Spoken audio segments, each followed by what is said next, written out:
What's up, Internet? We are back with Opoona with my very, very squeaky chair. Last time we managed to find out where the hell we need to go, which is good, because I was at a bit of a loss. And now we just have to find a way to defeat a boss, and hopefully not get horribly, horribly murdered. I actually don't... Oh, we're in Lifeborn. Okay, right. Okay, we need a pocket taxi to get out of here. For the sake of reminding myself, how much money do I have? Still pretty far away from that stupid laser coat. I still need 30,000 more. But we're working on it. Okay. I'm half tempted to go fight Tyrant right now, but I'm sure I'll get stomped. I think we have all the pocket taxis we need. We just need to get out of here. And we'll try to get back to the mysterious forest or whatever that place was called. And horribly get destroyed by the boss again. But, you know, hopefully at least the fights on the way will give us a little bit more experience. We can hope. I really should have saved at that place there, so we got ejected there, but I didn't. I don't think I did anyway. But, you know, baby steps. We're working our way to the end. Slowly but surely. And I'm sure I'll get lost about 1,000,001 other ways. I've swapped my cables. We are now using component cables. I used to use these cables when I started. I've got this, like, awesome super cable I got from GameStop right around the time I started that has a built-in switcher that allows you to connect an Xbox 360, a Wii, and a PS2 or PS3. It's really quite cool. Unfortunately, because of the way I've got my my shelf set up, none of those things are next to each other anymore, so unfortunately I had to, like, unconnect my PS2 and reconnect my, like, Wii, which meant, like, I had to juggle about 800 different consoles at once. It was quite annoying. I think tomorrow I'm gonna just have to go and brave having to deal with my entire shelf. I think the Fronthene village is where we need to go. I think? We'll know in a sec, I guess. That's my problem. Oh, yes. The final lands. That sounds where we need to go. I'm actually trying to find a save spot, so if we could just... What? Okay, so it ejects you outside the village, but you get enough draw distance of inside the village that it looks like you're here. I just want a place to save. And I'll use the heal up stand just on the off chance that dying boots me back, kind of in this vague area.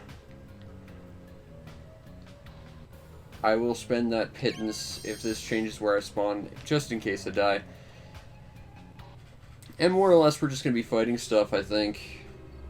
Slowly building up some money and hopefully taking on a boss. Because, you know, if we get enough money, we can absolutely take on Tyrant. Because I want that laser coat, and I don't want that Pirate King to live anymore. But we're so far away. We need like 30,000. It's just so much. And, you know, we tested in the commercial. We should have gotten it for free for compensation like the other guy, but no. No, we have to buy it. If we beat Tyrant, we get, like, another piece of equipment that, like, super boosts your bonbon, so that is exciting. It doesn't really matter where we go here, because it's really more about just fighting things and getting experience more than actually progressing towards the boss, but I think this is the way. I remember having to stick near the north of the sort of maze area.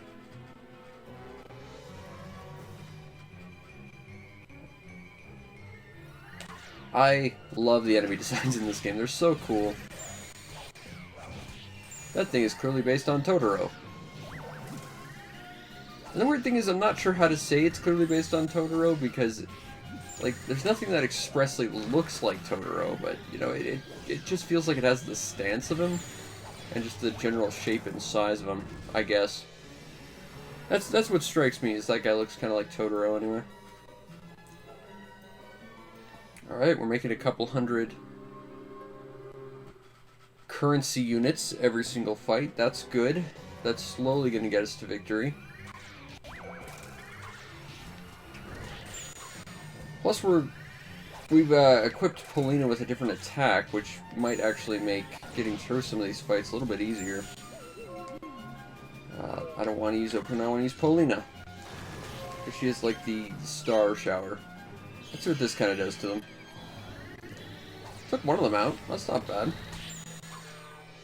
Oh god, we are taking a lot of damage, though. But we learned, which means we leveled. We got a lot of money. Final Armageddon. Synchro Thunder. That sounds like an actual attack. Let's take a look and see what that's all about. Okay, so we want double high all just to heal us all up. Good, good, good. Okay. Final Armageddon. Gather the energy from the natural world and create a bonbon to destroy your enemy. Normal damage 2 times. Approximate bonus damage 100. Energy cost 200%. So we're basically going to be out of commission for 2 turns if we use this.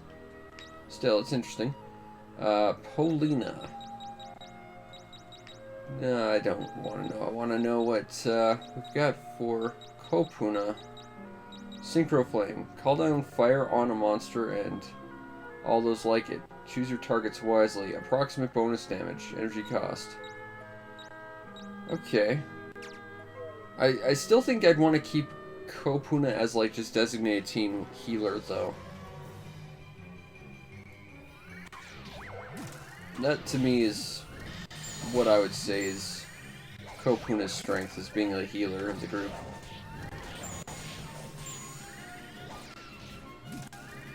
But, you know, we'll see what happens when we end up having to fight Tyrant once again.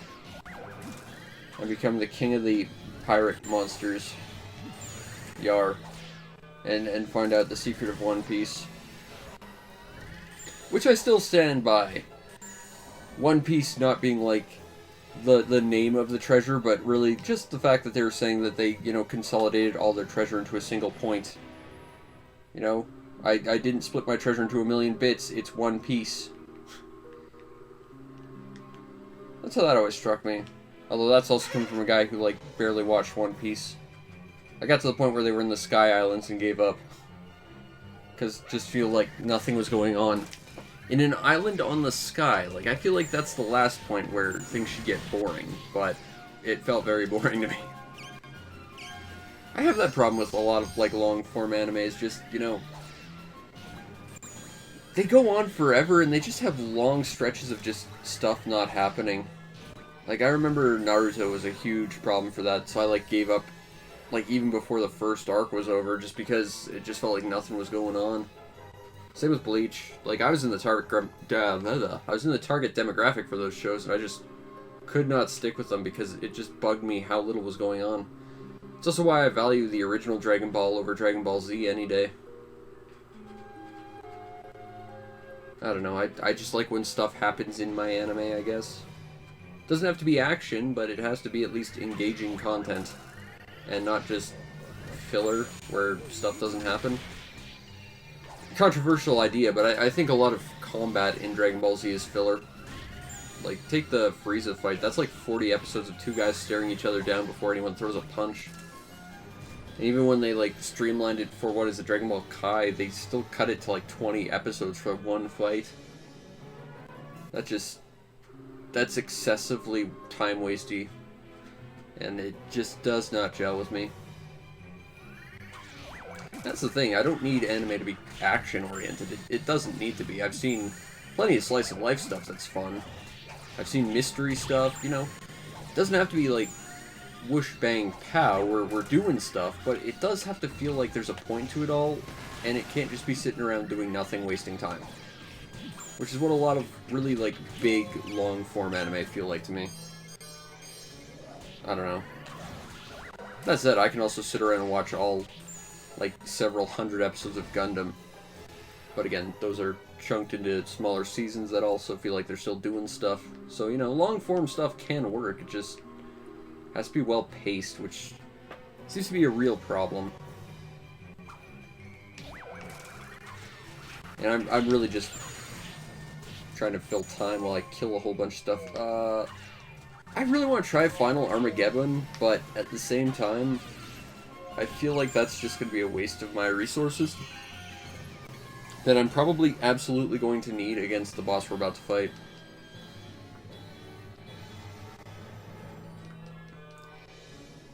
getting a lot of money, at least. Like, I kind of love the encounters over here.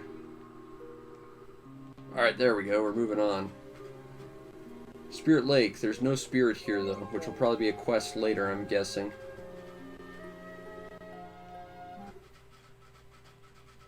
Whoop. There we go. Game seemed to freak out a little bit with running into a fight, like, as you transition. I don't think the game liked that so much. I almost thought it's, like, froze for a brief second, just because, like, the screen dimmed like it was going to a fight, but it still had, like, the pop-up saying, oh, you're in a new area. But the game is better put together than that.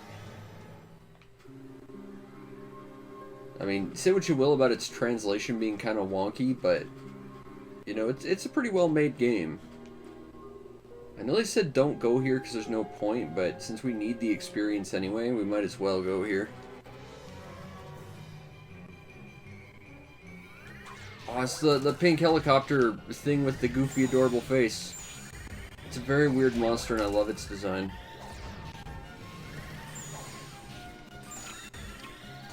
Ugh. Aw, I hit you. And he ran off before he'd actually do a thing. That spirit completely screwed us. I love that adorable pink helicopter thing. That is the best monster. Alright, Polina. Getting some extra levels in there, girl. Ooh, treasure. Ooh, I need as many of those as I possibly can if I'm coming back here. Just want to see how much more money. Okay, so we're getting there. We've in the brief time we've played, we've gained 3,000 MT, which is good. Golem block? I don't know what that is.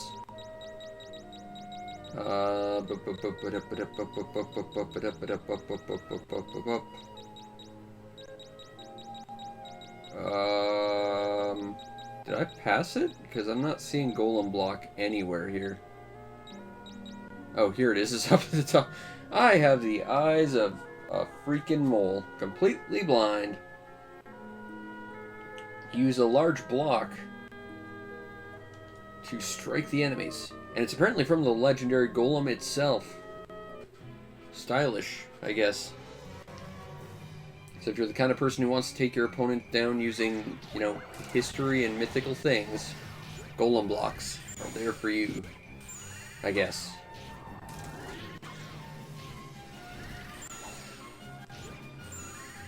I do quite love the flow of combat. Like, I think the timer really keeps things snappy. The only problem is, like, using magic is just overly stressful. I do appreciate how quickly battles go in this game, though. Hey, that's a lot of money. That's almost 1,000 right there. I don't think we can just go in here yet. Yeah, okay.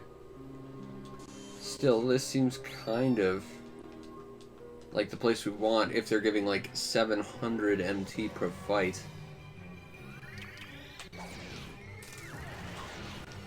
Those rockets die in one shot. I kind of keep an eye on the money here, because I have a theory.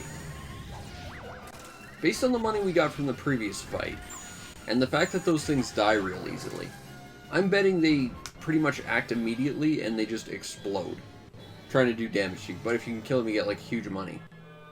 Lots of experience, decent chunk of money. That might actually hold true. I'm thinking we might want to hang out here for a little bit. See if we can get more experience and money. Because that laser coat, man, we're going to be here for a while. I don't really want to grind, especially on stream if I don't have to, but at the same time, when someone offers you a coat made of lasers, what are you supposed to do? Not grind for it? Yeah, like, in 2 fights in this specific area, we've made, like, 1,000. That's insane.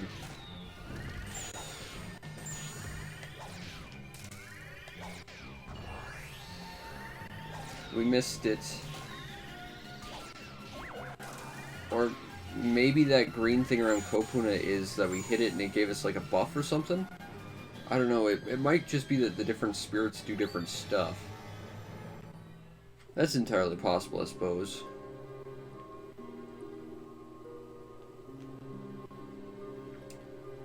I don't want to sit here for too long, but man, the fact that we're basically making 1,000 per fight is certainly tempting to just sit here and... Yeah, he dies instantly. Which makes me think that he probably tries to, like, just kamikaze into you or something. What kind of money do we get from this fight? It was a smaller fight. Yeah, those rockets are giving out just insane money. That's got to be what it is. Experience hasn't changed much, but even with 2 people, that's a lot. And we're seriously knocking down that requirement. So I think, yeah, we're going to be sticking to this area for a little bit just to get that. Actually, you know what it is? We could really quickly prove my theory. Like, I'm pretty sure we kind of effectively have, but, you know. We have the power of using the bestiary to figure it out. You know, for the longest time, I didn't even know it was pronounced bestiary. I thought it was beastery. Just because it's, you know, a book about beasts. Makes sense to me, but it's bestiary. Let's take a look. Okay, rogue list. I think we're looking for something called lock on. Targeted and firing. Alright, lock on, lock on, lock on. Ooh, golem. Does he drop golem blocks? Yes, he does, and golem rings. And we've killed one of them. That's cool. Okay, lock on. Yeah, so 500 for 1 kill, plus whatever else is in the area. Also, jet ring. We might be here to see what that is all about, too. But seriously, for 500 per fight, assuming they show up, that's... And that's not including whatever else shows up in the fight as well. Opoona, use your shooting star powers. That's a good move. That's good crowd control, Opoona. Alright, won the battle handily. Should probably heal up using... Well, at this point, might as well use Opoona and save Opoona some FP. Alright. It could very well be that we get that laser coat tonight. If I end up being just entirely committed to fighting these gold rockets.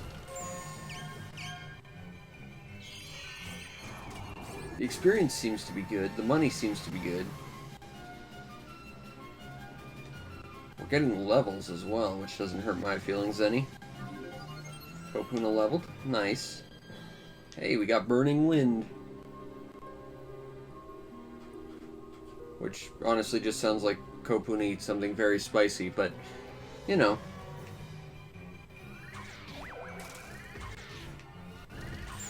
The fights aren't even all that hard right here or anything. It's not like the fights are particularly difficult. They do a bit more damage, but as long as we keep an eye on that between fights, we're pretty good. And the amount of money we earn is totally worth it. Won the battle easily.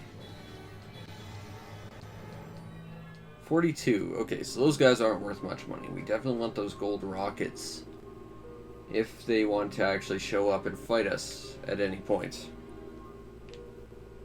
Really hoping they do. Because I prefer not to just sit here and run around in circles for no reason.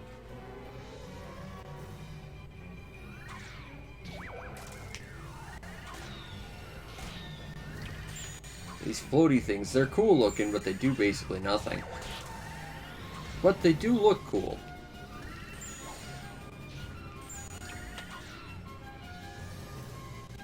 Okay, so yeah.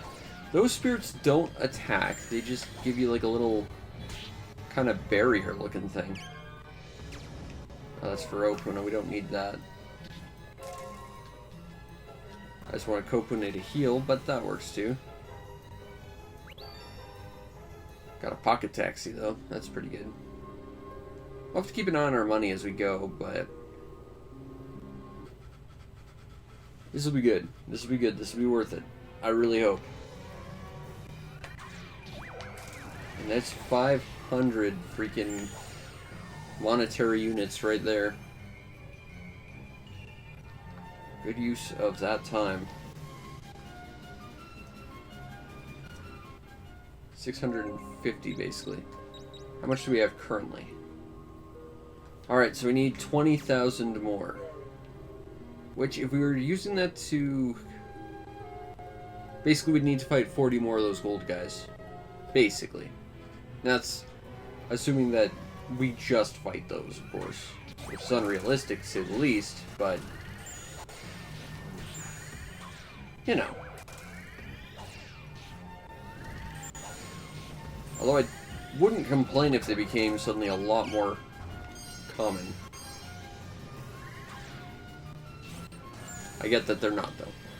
The whole point is that they're effectively gold golems or metal slimes. They're not easy to run into. But they are incredibly easy to fight. Those other two things are not.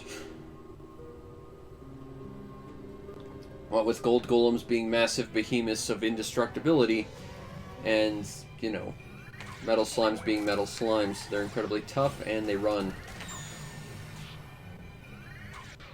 Man, I want to go back and play the original Dragon Quest now. That game is so good.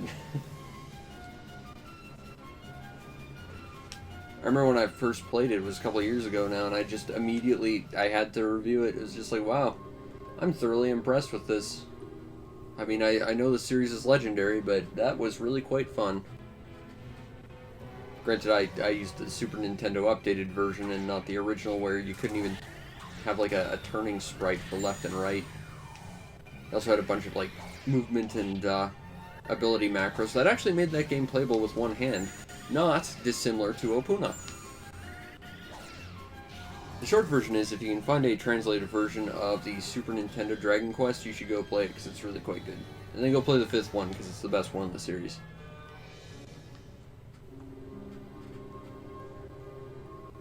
I wish this environment was a little more interesting to look at least.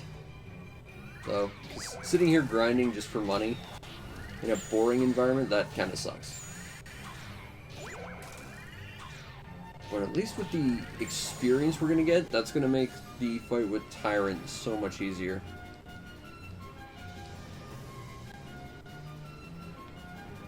Man, I cannot wait to give this a shot. I think we're doing that tonight. That's our goal. I will sit here and grind for it. Just wait, I'm going to spend all this time, do it, get the laser coat, and immediately get still curb stomped by Tyrant. Nope, taking you out. There we go. There's 500 more gold for us in 3 seconds. Good use of time.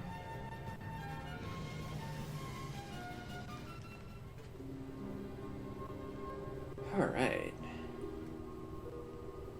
I imagine we're probably somewhere in the vicinity of 37,000 right now.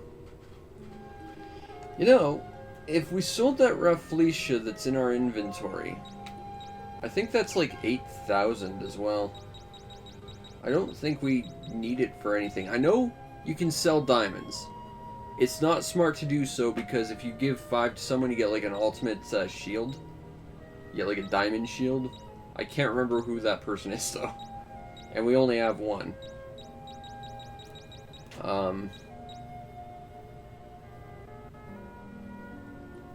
But yeah, certain adventurers wander trying to gather them. That tells me we should probably hold on to it instead of selling it. So that flame flower, which probably is a Mario reference, we could probably sell that. Need more of those wild grasses, but we still need like 3 more of them. I think you get a bonbon part for that too. There's like a lot of really cool like secret equipment you can get if you're just willing to put in the legwork and do a bunch of side tasks. But you kind of have to know who to give it to and stuff. Like it becomes in and of itself a side task. Which, if that's not your bag, it's gonna feel like a massive waste of time, I'm sure. Man, this is gonna be worth it. It better be worth it.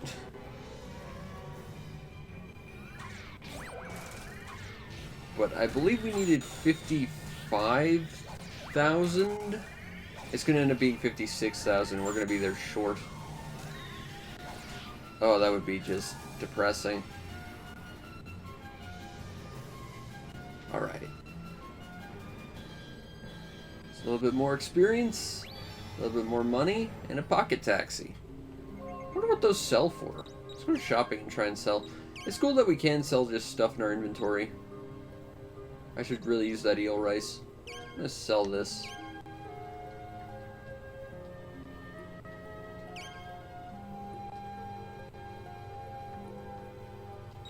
Oh, we can sell the fire coat as well. I'm not sure when I sell the parasite coat. But we're getting there. Pocket taxi's worth 50, although adrenaline burst. Ah, but that doubles your attack. No, I don't want to sell that. I want to use that for the fight, I've decided. We don't want to sell this because this stuff is probably pretty useful. That Raffleash is worth 55, though. Crap, that'd be 1/10 of what we need. Well, total, anyway. We're closer to needing about 15,000 at this point. Which, to be fair, is like 30 more fights with rockets. If rockets actually want to fight us. Although, to be fair, a lot of things in this are giving us around 500 on their own, so, you know. Consistent money. Can't complain about that. Although I will certainly complain about it probably not being terribly interesting to watch. Oh my god, that spirit actually did a thing that was useful. Nice.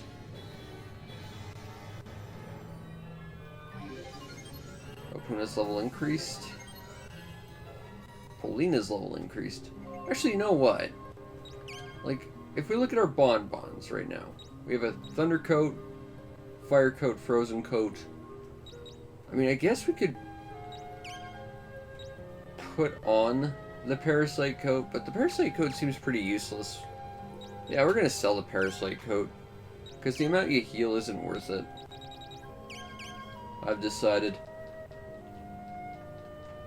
We can sell a few more of these bonbon parts as well, because now we're getting, like, stuff that can sell max stuff too, so we might as well. So this will get us a little bit closer, a little bit faster. I think multi-shells break, so we can sell those too. Multi-shell, yeah, multi-shell, 1 in 8 chance of breaking. I really just like that bits of the bonbons can just break.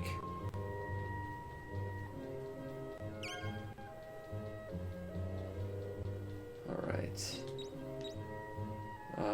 Do I have more than that? Yeah, we could sell those.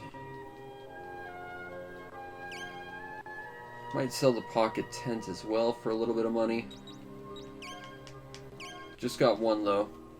Not a big fan of the fact I only have one. Just because, you know, I could use it. Nope, need that adrenaline burst for that fight. Force Carpet we definitely don't need, though. Because we've already got healing skills that are better than that. Okay. We need about 10,000 more MT, whatever that stands for. So, 20 more fights with rockets or equivalent. And that's assuming that it's flat out 55,000.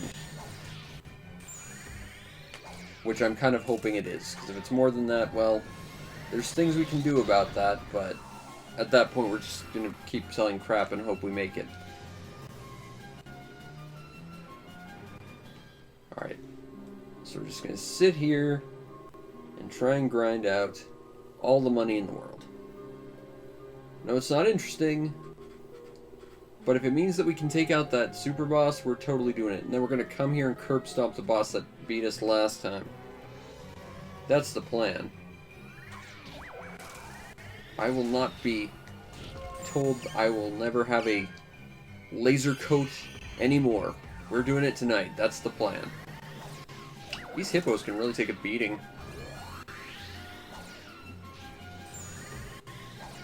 Okay, yeah, those spirits, it seems like they either give you a random buff or damage enemies, as opposed to, like, the fire ones, which always damage the enemies.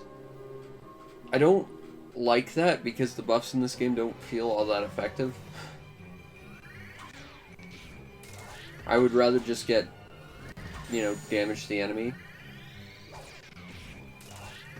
Also, why is it so late in the game that we are getting more of these spirits?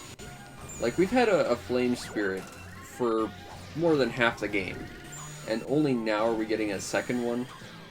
And I guess you could argue that the wind spirit's been, like, metaphorically watching over us since the start, I guess. But, like, the water spirit isn't even here. That's going to be a story thing, I'm sure, but, like, it just seems weirdly paced in terms of if these things are supposed to be, like, buffs and bonuses you get as you go.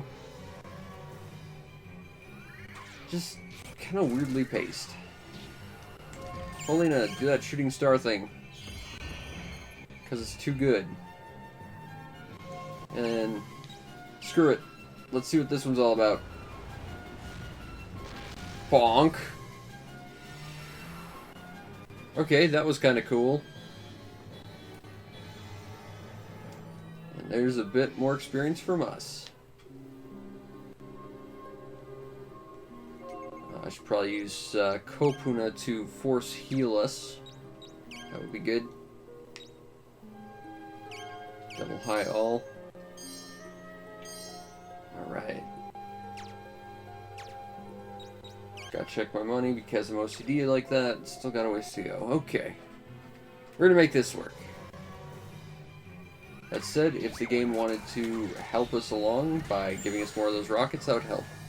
Also, I noticed in the previous fight, but Polina's bonbons were totally connecting with the spirit, because the spirit wasn't in, like, its spirit mode.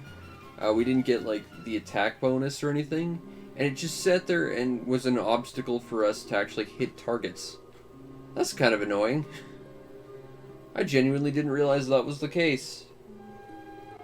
That the spirits basically just get in the way until you, you know, hit them in their spirit form mode or whatever. Still, you know, we're gonna make this work. We're gonna get there. We're gonna buy our biggest, fanciest weapon ever. We're gonna beat the boss, and we're gonna get an even stronger bonbon boost. And then, truly the world will stop laughing at Opoona and his bonbon weapon. Because he will have the strongest weapon, and also a coat made of lasers. Which, just conceptually, is awesome.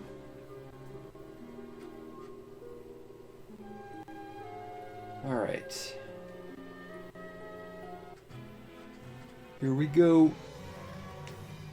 No rockets. Annoying, but whatever. I wish I could force spawns.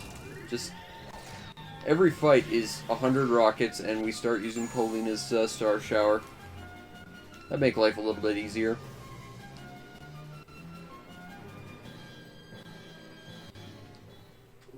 Still, we are slowly getting there. And that's the goal. To get there. Doesn't matter how long it takes, as long as we accomplish the goal. And, you know, we don't die in that period of time. That's the one time-sensitive thing, really. As long as we don't, like, die of old age before it happens, it can take as long as it needs to, provided it actually succeeds. I'm fine with the slow and steady wins the race mentality, as long as we actually accomplish what we set our minds to. Just in general. And in life and stuff. Alright. Come on, guys. We're gonna get plenty more rockets. And then, it's gonna be awesome. No rockets. Every fight we jump into seems to have a spirit now, though, which is cool. Provided they don't just get in the way. Oh, Opoona, heal up. Also, you took 0 damage there, buddy. That was cool. Alright. I don't know what made Opoona take 0 damage, but I'm not questioning it. Well, we are running out of FP, which is suboptimal.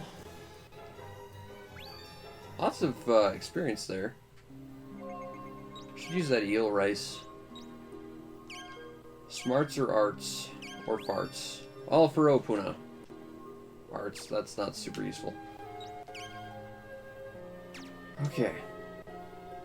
We're getting there. Less than 10,000 to go. It's close to like 7,000 or so.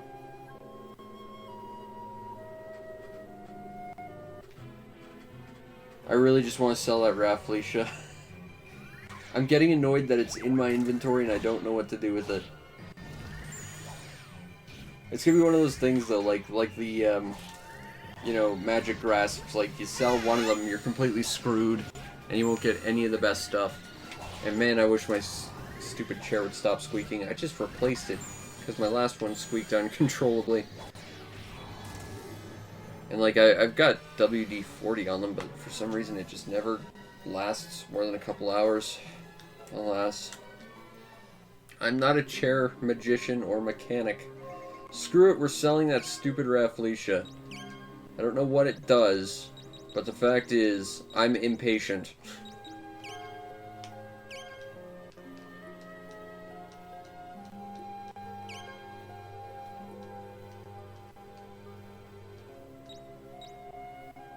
I feel like we need to hold on to the Bell Rock. I will say the Fire Flower, though. Wild Grass we're definitely holding on to. I don't want to sell that diamond because I at least know how useful that is. Okay, so like 3,000 more. Which is good because I don't want to have to go and heal and come back. So I just noticed that FP on Opoona and Pauline is just dropping. It's like, well, you know, if I sell the Rafflesia, we're going to be kind of almost there. Might be worth it just to do that. Alright, won the battle handily. But we got basically no money for it. I kind of wish your Bonbon power-ups would appear in your overworld. Like, it would just be cool to wander around with, like, a big spiky electric ball on your head. Also, it looks like your Bonbon shrinks in the overworld as well, because Combat Opoona's Bonbon looks a lot bigger than it does. Same with Paulina's, it looks a lot bigger, and I'm not sure if that's a factor of stats or a factor of progress or level or something, because I know your Bonbon does grow physically as the story progresses, but I think that's just in the overworld. I think.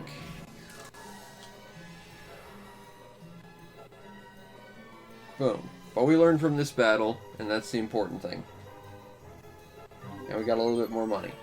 And Opoona leveled. And he learned Armageddon. Unfortunately, I already knew that move, and I've known it for a very long time. And I know a better move. Nope, you're dead. Alright, there we go. Got the gold rocket. That's 500 more for us. I think we need about 2,000. Just checking. 150. I'm gonna go to 1,000. 56,000 just to be sure, because I think it's 55, but you know, it would suck to be 1,000 short when we get there. So let's do this proper.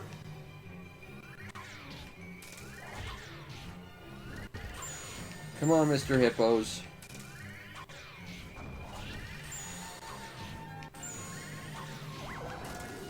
Alright. We need about 1,500 more.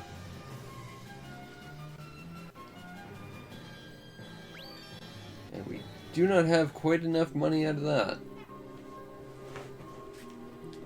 Well, we'll make it. Slowly but surely, although if more rockets wanted to spawn, I wouldn't say no. And then it'll be curious to see if we can take out Tyrant. Because I'm going to throw everything we have at him. I'm going to use that adrenaline booster. I'm going to have that laser coat on Opoona. I'm going to basically use that super Armageddon on him. And you know, last time we didn't beat him, but we at least made him crumple a little bit. And we have a few more levels than we did before. I think we took him at level 22, 23, and right now we're like 5 more levels than that. I'm not going to say we're super well equipped to take him on, but, you know, I think we're definitely have a better chance than what we did last time. It'll be interesting to see, though, if fighting Tyrant is going to be worse or as hard as, like, server battles. I'm not even sure we're going to do those. I think I accidentally walked in there and just got curb stomped. But having to go to, like, the Intelligence C virus servers is just nasty work. But we learned from this battle, which is good. Got some more experience. Opoona leveled up a little bit. And we need about 750 exactly to get to 56,000 MT. So, 1.5 gold rockets of justice. And we might very well win this day yet. There's one. Provided we can kill it before it hits us and explodes. To be fair, we've never actually seen what it does. It might not do that, but I'm just assuming. Alright, how much do we get out of this? Oh yeah! That's enough. Plus we get a pocket taxi. Let's get out of here. For the promised time has arrived. We need to go to Artilia Dome. Don't necessarily care for the fact that it takes us to the exit, but, I mean, you can only use this stuff when you're outside, so I guess it tracks that it will only deliver you to outside locales. Alright. It's time. Time we do what we were destined to always do. And also maybe see if we can get that dog that's in the broadcast studio, I think is what it is. I could not think. The TV place. That's the official name now. It's just TV place. Alright. I think going up there takes us to the... I think we just want to go this way. That's the way we want to go. That's not the right way. This is the way we want to go. Onward! Don't care about ukulele practice right now, guy. I've got more important things. Things involving lasers and jackets. And by that, of course, I mean laser coats. And by that, of course, I mean bonbon accessories that aren't jackets. But I can dare to dream of a day where we, as a species, have coats made out of lasers. Because that would just be awesome. Although I wonder how, you know, heat resistant that would be. Or cold resistant. Because, you know, you do wear jackets to keep yourself, like, dry and warm and, you know, not cold. And, I mean, lasers are effectively just light. Although that said, lasers can burn things, although it's very intense lasers. And I'm not sure you'd want something that burns covering your entire body as outerwear. Although, counterpoint, maybe you do. Maybe that's like an internal liner or something that's used to properly heat your body or something. Bean. That's not the dog I'm looking for. I'm looking for the other dog. Do I have the stats for it this time? Stick is mine. Why is the dog named Stick? That's a dumb name.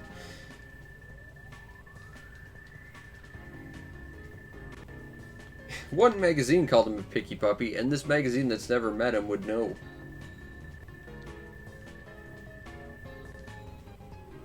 I don't know how you know that or quantify that, but okie doke, Stick.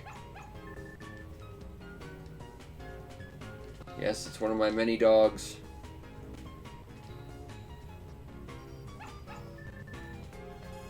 Ah.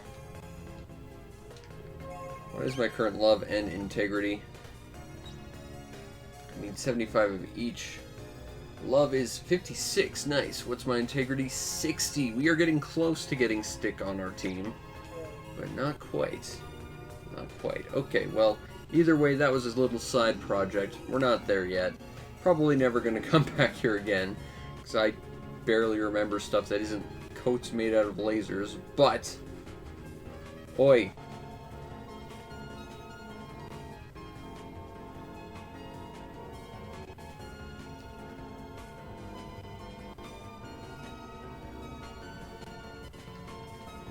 I'm glad I got that extra 1,000. I will buy that laser coat. And then I'm gonna burn this place to the ground to get my money's worth. Okay. Well, obviously.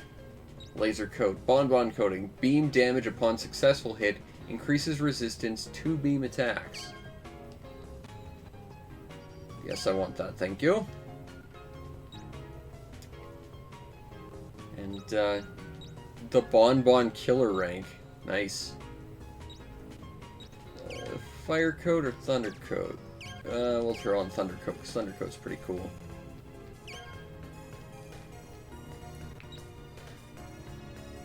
Alright, Spike Seed, Sleep Stone. Alright. I'm curious to see what this looks like. But let's go firstly. No, let's go take ukulele practice. Go to sleep, take another ukulele practice, and then see about fighting this this super boss thing.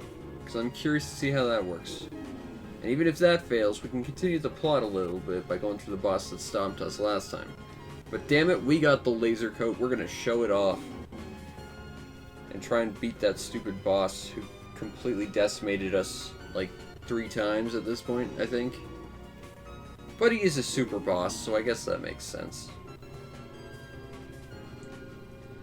Still, I think as long as Opoona is well equipped and he uses that new final Armageddon and we don't horribly die, we got the fight. Because the fact is, we didn't have Armageddon, we didn't have the levels, we didn't have the laser coat. We've got all those things now.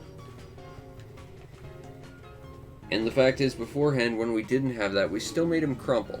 So this, to me, says that we're probably at least good enough to properly fight him on an equal playing field. I say victory's 50-50 at this point. I think that adrenaline booster will be useful. I'm a little bit worried, though, because I imagine it's only going to affect one team member, which means we got to be careful about using it. That's going to be our opening gambit. And then we just have to be real careful about taking advantage of the double damage we get.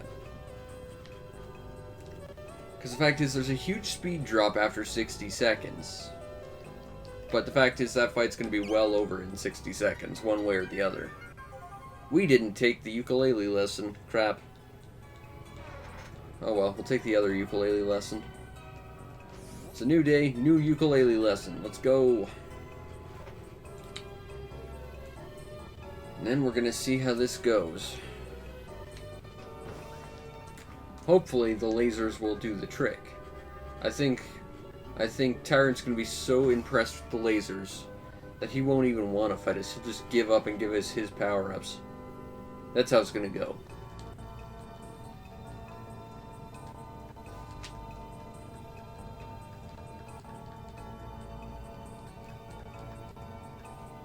This guy has the exact mentality of my YouTube channel. Just not enough word of mouth, just gotta keep doing it and hope it works. Need to bring someone that understands art. I know who that is, actually, but I don't know where they currently are. Probably in the museum. Maybe next time we'll do that, but right now, I think the important thing is we curb stomp us a pirate. That's just how things have to go right now. We have lasers and we have to use them. Because we need to definitively prove that lasers greater than symbol pirates. I mean, it's pretty obvious, but still. I'm trying to. I don't know why I'm talking to you. I'm trying to use the Skypod. Actually, I think this is the one we need to use for the special locations. And just go to the Orculfin Coast that's going to be misspelled with a K. Don't want to go to Blue Desert.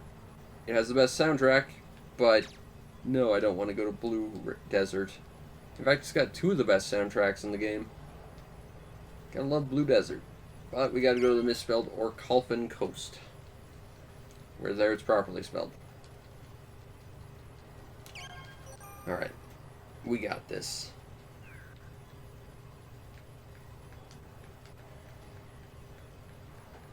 I don't need to cancel my reservations, I just need to get on with life. Let's go. We're fighting pirates here. That's just how things have to be.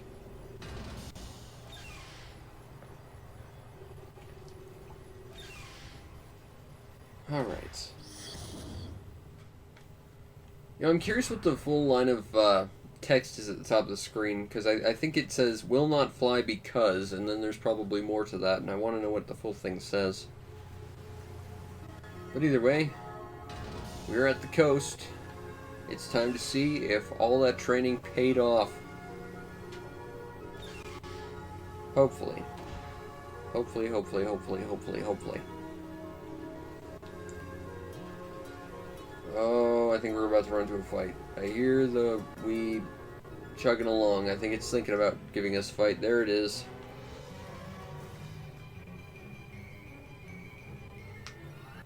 Okay.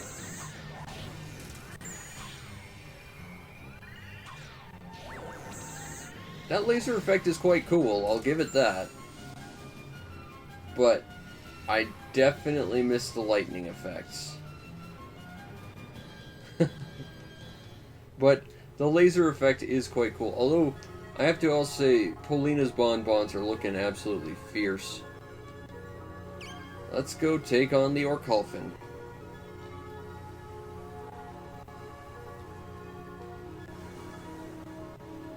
Onwards to victory or death. But either way, we'll know. We have to go fight us a pirate king. And hopefully get his ultimate treasure, a super bonbon part, which doesn't even make sense because he doesn't have a bonbon. But somehow he's tapped into its power to make him super powerful, and that will not stand. For we are the bearers of the powerful bonbons. And therefore we are entitled to have that power. Pirates are not. Oh, no encounter yet. Sounds like the Wii was thinking about it though. There it is. I don't think there's a way to run from fights in this game. I'm not sure that's necessarily a bad thing or anything, but it would be useful to kind of just get away from this sort of stuff every now and then.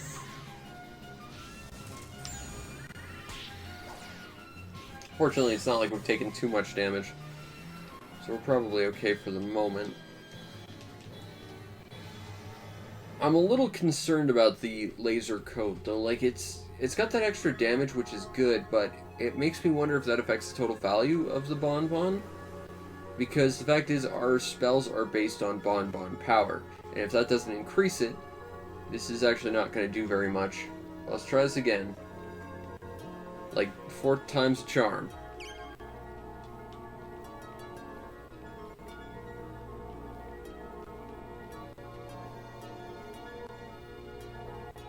I didn't mean saying yes, but hopefully that doesn't change things. Okay. Force. Final Armageddon. Oh god, that's a lot of health.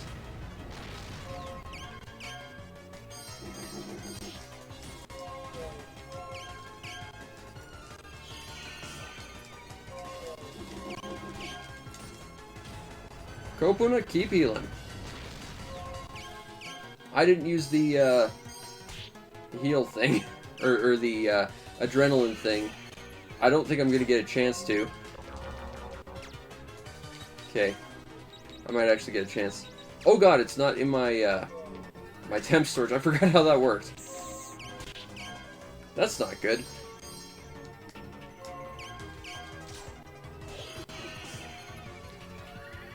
I kind of forgot that you had to put stuff in, like, your pockets to use. Oh well.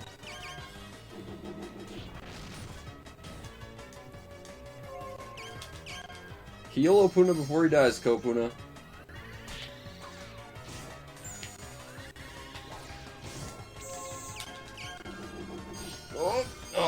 That's not good.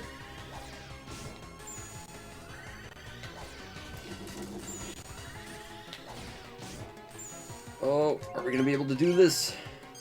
Opoona's in bad shape. The fact is, if he uses that Flame Breath attack, that's a hell of a lot safer for us than that. It's like sword attack. If he does that sword attack, we're in trouble. Because that does a lot of damage.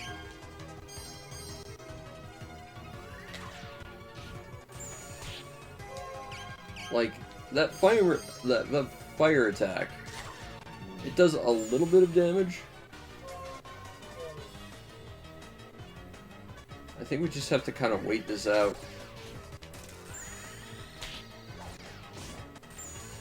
Okay, come on.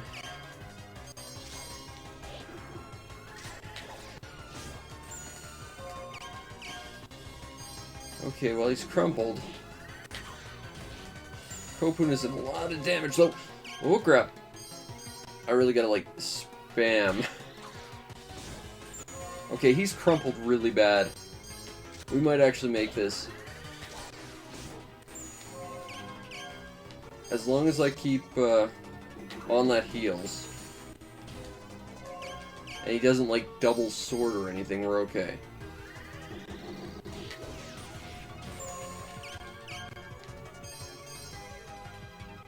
Well, I will say, Opoona is very quickly running out of FP.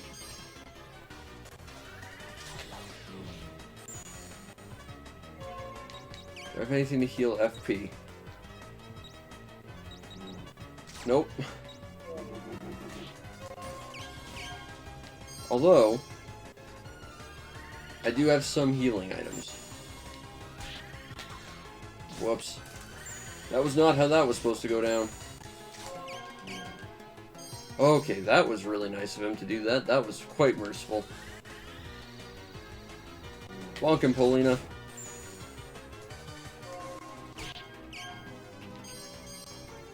I think we're gonna have to switch to, like, healing items pretty quick.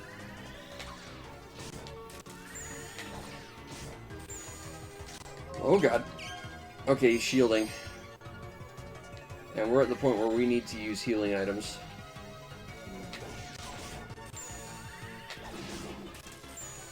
Oh my god, we did it!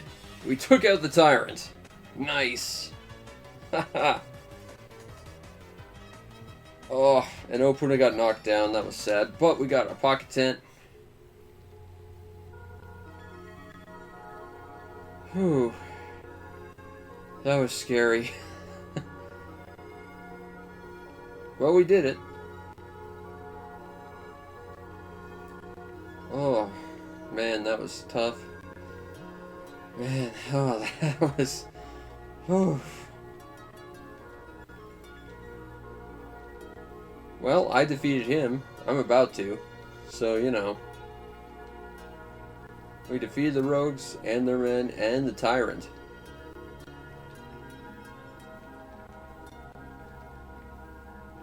Only one of these exists. I just ripped it off the corpse of the guy you just beat.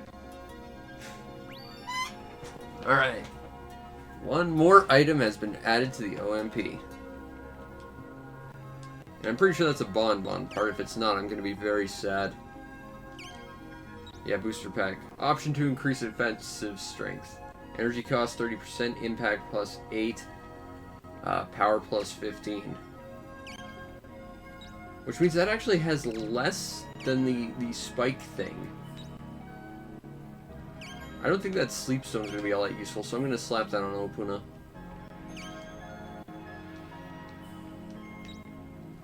And then... I guess I will slap this on for super solid on Opoona. But we did it! We beat the tyrant! You want to be friends with me now?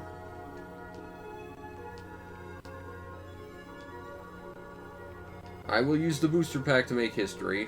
Why was there a space between the end of your statement and the punctuation there? Can I have all this gold? I'd like the gold, please. Well, either way, we got the booster pack. I'd like to see it in action. See if it has, like, an extra animation or something.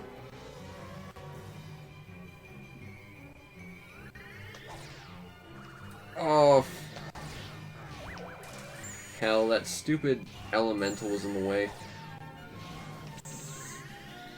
Well, I'm not gonna say that it, like, changed the animation, but Opoona is dealing an incredible amount of damage.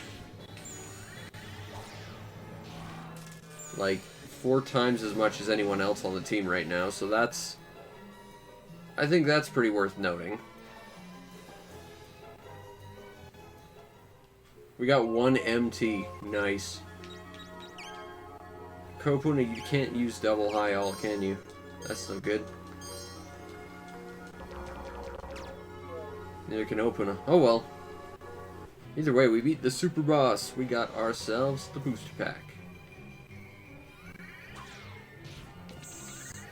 Yeah, so that's a lot of damage. I'm pretty happy about that. What the hell's even going on with Paulina's bonbons now? I can't even tell.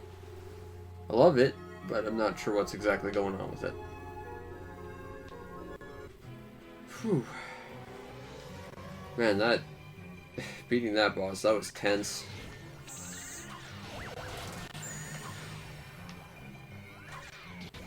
That rainbow bubble is a cube for some reason. That was weird.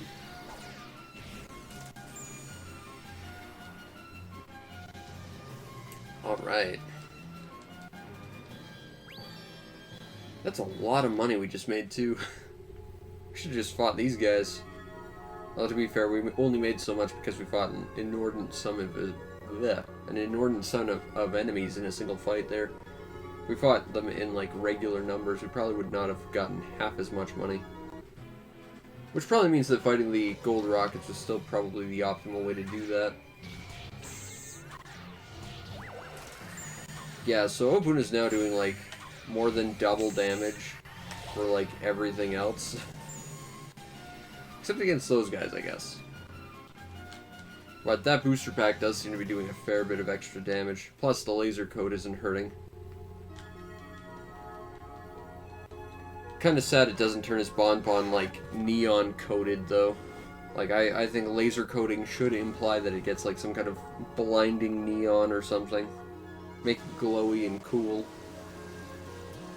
But damn it, if we didn't beat that boss, I am very proud of myself for doing that.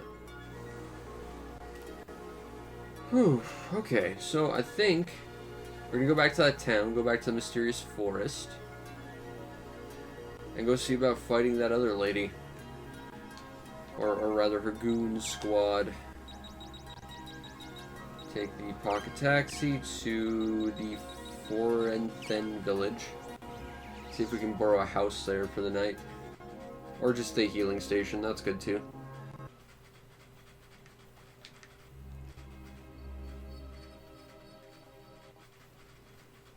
Alright, we've got the health station. This is what we need.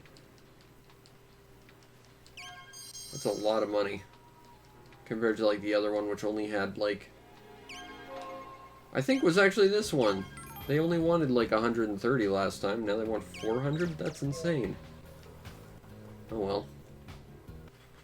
Doesn't matter. We beat the boss. We got the booster pack. Ain't nothing stopping us now. And by that I mean there's probably a large amount of things that are about to stop us. Now, if they're saying we need to bring a friend who knows about art, the problem is I can think of like 3 people that bill fits. Like, it could be the person in the kindergarten. It could be the random guy who just...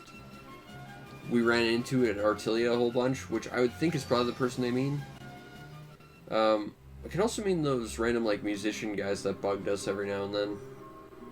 Whose names I can't think of. Because they seem pretty into the art as well.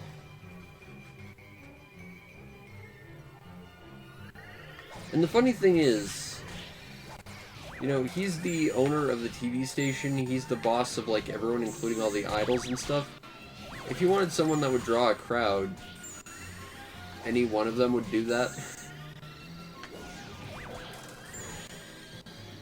You know, but instead he's just kind of bemoaning the fact that people aren't coming, but he's still doing it.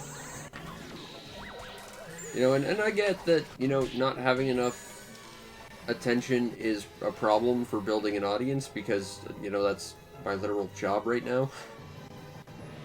And failure of that kind of sucks, but, you know, he's got the means to do that, so I don't know why he's bemoaning it. Like, he absolutely has the solution to this problem. He's the manager of this whole thing. You know, just get any number of your idols, or Justin, or the dancing brothers who yelled at me a whole bunch. Or the dogs that need more integrity or something. Any number of things, really. I do like that laser effect, that's quite cool. Although I'm not gonna lie, for a second I thought that little bonbon aiming line that Opoona was throwing out was actually like a laser effect. It was not, but for a moment I thought I was just suddenly shooting giant finger beams at stuff, and it was quite magical for me.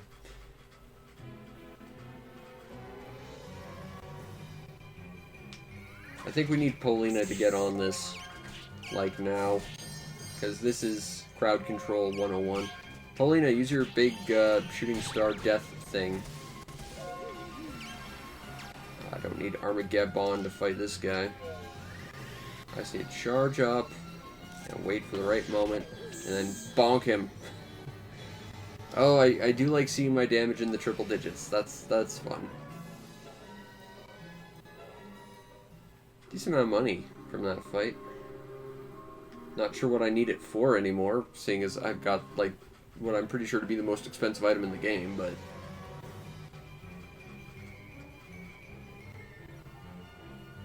Well, this is a pretty little environment to fight in. It kind of reminds me of the flower fields of Paper Mario. Which for me was probably always my favorite stage in Paper Mario. It was also the one I got stuck on a whole bunch because the boss thought was really hard. The original Paper Mario actually did have some quite challenging fights in it. I know a lot of people like to say Paper Mario is pretty easy, but the original one did have a couple really tough fights. But man, this game is still so super pretty. I love Opoona. Such a good game. Alright, time to advance the plot. Because, I mean, we've got laser coats, we've defeated pirates, what else is there to do? Well, to go do the server stuff and figure out all the other side quest stuff I haven't done yet, but no. No, we're gonna advance the plot a little bit. That's a pretty sky. It's got, like, rainbows and god beams, and it's basically, like, just a dark, stormy sky. That's a cool combination of visuals right there. That's a good sky design. And now we're in the place that makes me desperately think we're in the hives of one of the zingers in DKC2. Because the walls are all, like, glowy and gold. It reminds me of all that drippy honey. And the horrible, horrible bees inside.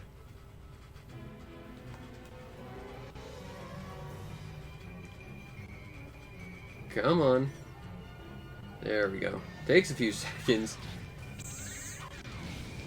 I'm remembering that I haven't exactly saved, so I'm a little bit worried every time it takes a second to load into a fight. Oh god, did we freeze? I don't think I've ever seen this game freeze, but... You know, now that I've got the laser coat, and now that I've got the tyrant dead, I don't want to push that and find out. Alright. Gotta go down here. V2 ruins.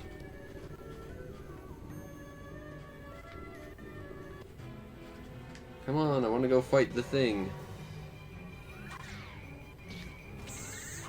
106 damage, 25. Yeah, so Opoona might be a tad bit overpowered. But we earned that being overpowered. You know, I'll take that any day. Remove mountain? Can Opoona just terraform planets now? What? I need to know about this. What is this remove mountain ability you've got now? Remove mountain. Offer a high saint's prayer for a miracle from heaven. Revive an ally.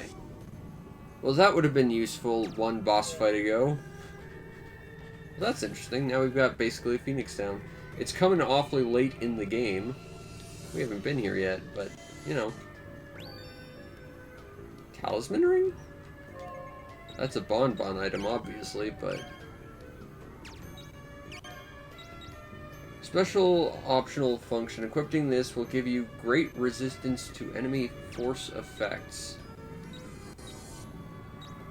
I'm thinking...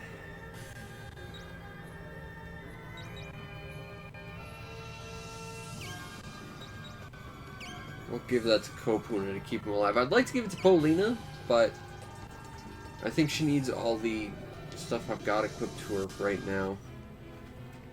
So I think for now, that's probably the best way we're going to have to set this up. This is an easy fight. Bonk. No problem there. Although we are currently in the wrong area for where we need to be. I don't know where we need to go. It's not this way. It's not this way. Did we just take, like, the completely wrong path in this area? I think we did. Whoopsie. Whoopsie whoopsies. Don't throw me into another fight, please. You're throwing me into another fight. Okay. Not super worried about it, given the damage Opoona's throwing out there right now, but I really love that laser effect. That's cool. Needs more neon in the actual shell of the bonbon, but otherwise can't complain about that. That's a very cool effect part. Okay, I think we're close. Yep, here we are. Now, these guys are pretty smug. They think they're all that. Well, they might actually be because of that. Whoopsies. Force. Double Howl. And then 4-star shower. I really just need to get rid of those bombs. That's what currently bothers me. And then force double high L. And then I think we're good. Because they're about to get final Armageddons. Bonk. That's all it took. One attack, no problem. 2 cloak mists. Don't need it though. You're such a worrywart. There might be some treasure around. Hey look, treasure around. I don't need another cloak. The true secret is to dump a bunch of cloak mist into the spring. And that'll revive it or something. That's why we're getting so many of them. That would have been useful like an hour ago. And now is basically useless. There's nothing back here.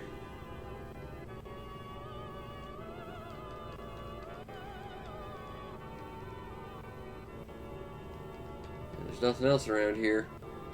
Guys, I think we got all the treasure. And by that, I mean I think we need more treasure than what we've got. I guess we'll go back to town, I guess is what they're telling us to do. Because we've dealt with this. Or maybe we have to go to, like, the lake now. Oh, man. We beat Tyrant. I can't say this was an uneventful day. We did that. Now, that said, it took a lot of grinding to get the laser coat to do that. I'm not super thrilled about that. But we got the laser coat, we beat the boss, we are doing insane damage.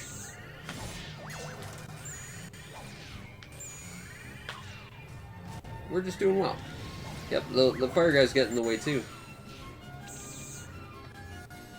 Oh, that's cool though. Like, Opoona now has like a little, like, magic ring around his attack. I want that on Opoona, honestly. Just for the stop ones, I want all the, like, visual effect nonsense on there, but, you know, I'd have to give up either the homing chip or the spike seed, and those are way too useful. Alas, Opoona gets to have something that Opoona does not have. But I would very much like to put all the very fancy dancy pantsy like particle effects on Opoona's bonbon. I think that would be cool. Let's talk to this guy. Maybe he can help. Bonk. You survived that. I'm kind of annoyed about that, seeing as I've got the booster pack and the lasers. But either way, that's some more experience for us, and some more MT. Oi. That's impossible. Yeah, but it happened. That's what I'm trying to tell you. And I'm hoping you'll give me a little bit of guidance.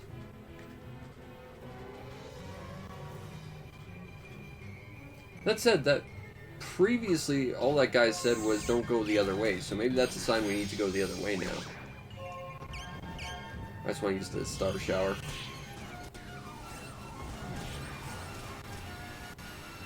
That star shower reminds me of one of my favorite attacks from Paper Mario, where you just drop a bunch of stars on your opponents. Something about that I always just liked, that attack.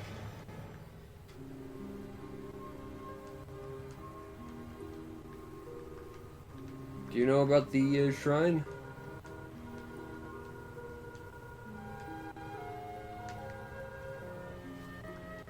Probably this lake, I'm guessing. Or the incredible sky that's in the next stage. One of those two things. Okay, well this guy told us to go to... or rather to not go to the right before this, but then he's not saying that now, so maybe we should. Yeah, I like that sky. That's really nice. That's what that guy needs to paint. And then maybe put that on top of that lake. I think that's what the gods want him to draw right now. It's what I want him to draw, at least. Alright. Let's see if we can go through here. It's this piece of crappy desert. I remember it well from an hour ago. I don't want to be here. But here we are. Oh look, it's that gold rocket I would have liked to have fought more times. He didn't die instantly that time. Interesting. I guess I must have just had a good setup to take him out.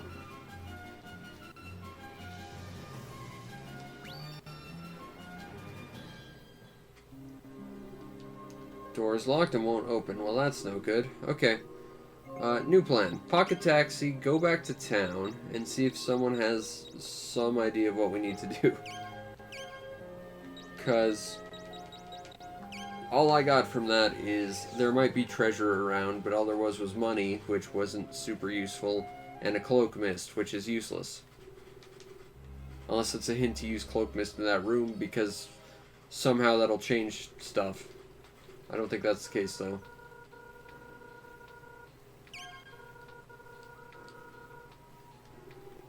Okay, well, one of these houses had someone who knew something about the sanctuary. It wasn't this person. I think it was this house. Yeah, I think it was this guy specifically. Holy Springs gone dry, yes.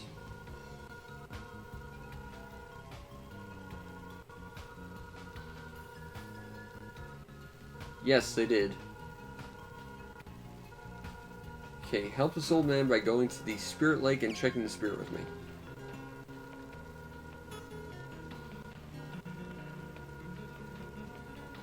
Play the spirit poem.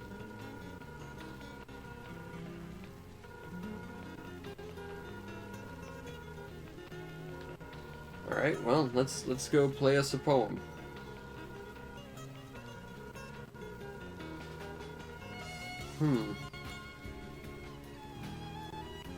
A talented musician, you say? Well, we know someone like that, but I don't know where he is right off. Huh.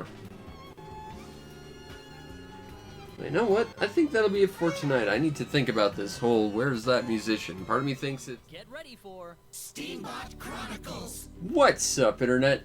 As that just introduced, we are playing Steambot Chronicles, a romantic scrap metal adventure, and the best PS2 game of all time. A game I'm quite in love with. This is one of my favorite games of all time, for sure, for sure. Now, we have to start by answering some questions. Our character, Vanilla, his personality is kind of based around how we answer these questions, which is pretty interesting. So, we find some money on the ground. What do? I donate it to charity, and I'm not just saying that because there's actually a boost if you say that, but I am saying that because of that, but also because this week I actually found a ring, and I spent 5 hours of one day trying to find the proper owner to it, so that sounds right. Okay, now when getting dressed, what article is most crucial to your style? I like to walk around barefoot, so shoes not so much. I don't wear gloves. I don't like constraining clothing too much. I wear ridiculously baggy shirts and stuff just because I don't like constrictive stuff. I don't wear glasses, so let's say a hat. Favorite time of day? Night, because I'm recording this at 4 a.m. Your significant other is crying. What do you do? I quietly hold her close. Vanilla. That sounds about right. That kind of sounds like my name. Well, that or Shinji Ikari. Same voice actor. Yeah, that makes sense. Something happened on deck. Look, I know this is supposed to be important. But the waves, the sound, it's drowning everything out. Voice acting in this game is really, really good, so I hope I got the audio mix right. Too bright. Oh, are you awake?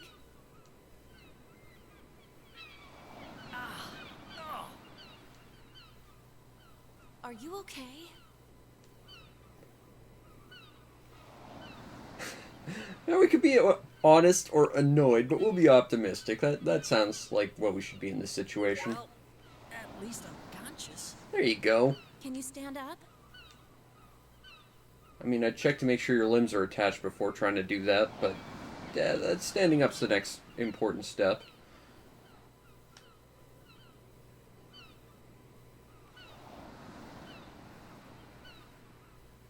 Thank goodness you're all right.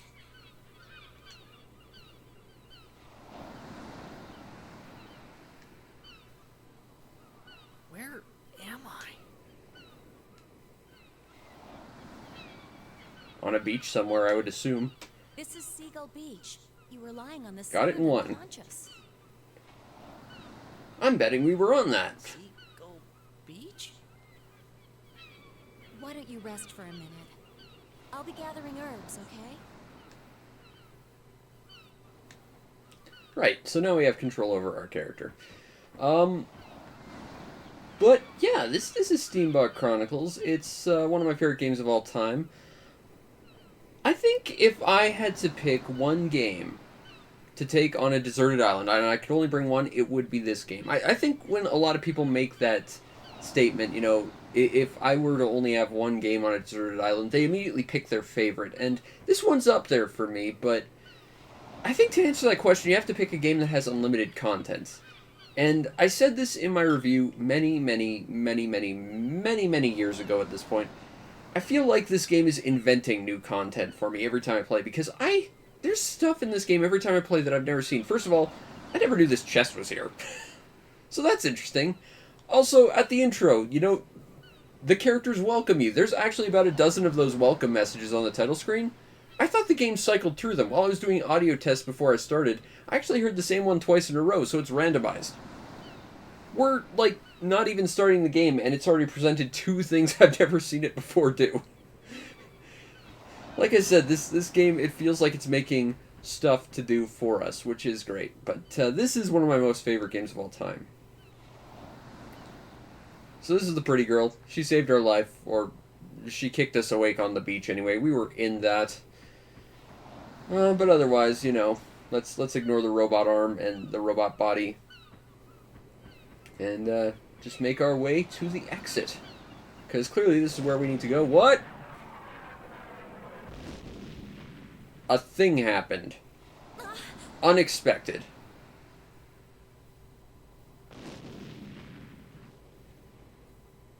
Time to get a pickaxe. Hey, it's a blue thing that fired a missile. I wonder if that'll come back to bite us later. We'll find out. But we are presently trapped on the beach with Pretty Girl. What am I supposed to do now? Truly the start of any good story. That was the only way out.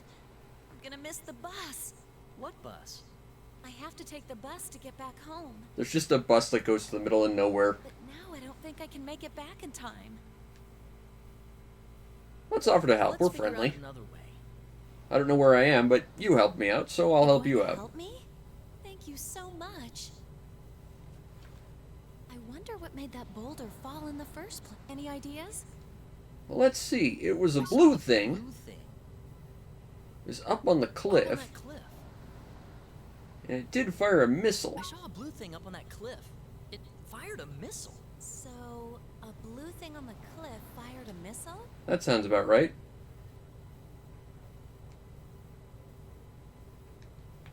Alright, well, we gotta find a pickaxe to break this boulder, obviously. But hey, there's some stuff over here, so maybe we should check over here and see. We'll never be back to this beach. Oh, that's not true. We will be back to do some stuff later, but I think you only ever come back like once. There's nothing else here. What's really interesting, and I've never actually experienced it myself, I kind of regret not doing this, but on the title screen you can like do a tutorial, and as I understand, the tutorial actually takes place on that ship and actually gives like a bunch of backstory to the game. I believe that was also part of a demo disc at one point. I've never actually played it though. Maybe when we finish this game I'll do that, just to see what that's like. But let's see what this shack's all about.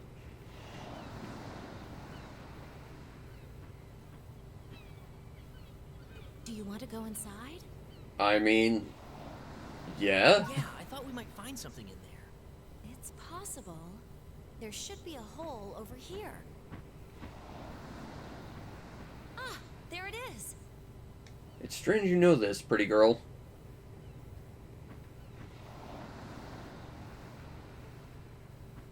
But let's explore the hole in the wall, because, I mean, what else are we going to do? Also, it's a thing that's there, so we got to go there, obviously.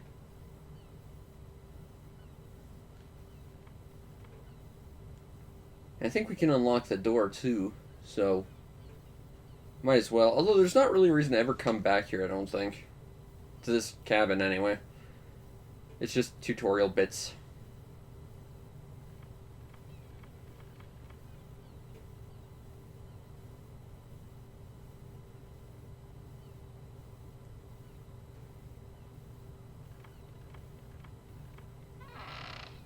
Okie doke. Well, now I know how to see what this is all about. There's two dolls. And a picture of two brothers and a little girl. She looks kind of like the girl who found us on the beach. Well, obviously we need to take that. Can I take the dolls? Can I take the lamp? I'm not even going to acknowledge that there's a lamp here. Also, there's a chest. Gotta get the chest. Default gloves. For when you're feeling at your defaultiest.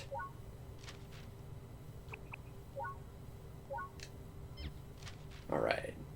So we can actually, like, fashion our way through this game. Also, there's an album where you can look at all the different characters. Also, our name's Vanilla, even though we don't know that yet, because that's just how this game rolls sometimes. But we have the nickname of Amnesiac Kid. That will change every time we go to sleep based on what we do in this game. And we don't know who this person is. I don't know why they'll update that information, but we automatically know who we are, even though we are an amnesiac. Also, what's really neat is every like place in the world has a page in here that will fill out with individual characters, and there is commentary on every single one of them. This game is got like ridiculous content. In case I haven't made that clear, can I unlock the door? Yes, I can. I don't think I'll need to come back here, but you know, it's worth checking.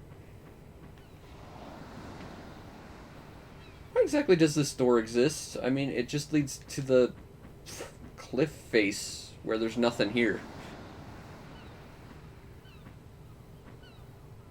She looks a little upset. Let's act offended. No. Let's ask what's wrong. What's wrong? It's nothing. It doesn't seem like nothing. Let's not demand. I just don't like being in that shack, okay? Try to be Bad sensitive. memories, huh? Yeah, you could say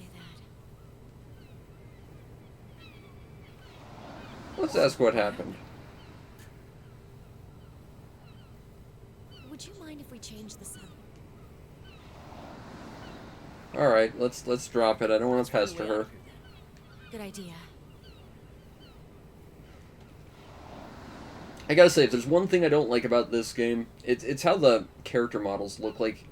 I think I said this before many years ago, but the characters just look kind of grimy, sort of, is the best way I can say it. Like, I think our character Vanilla, his hair just looks really gross and needs a wash or something. Something about the shading of the hair just looks really grungy. But oh look, there's a mech car. Because we live in a world where, after they developed the cars, they decided to add legs to them. Because that makes sense.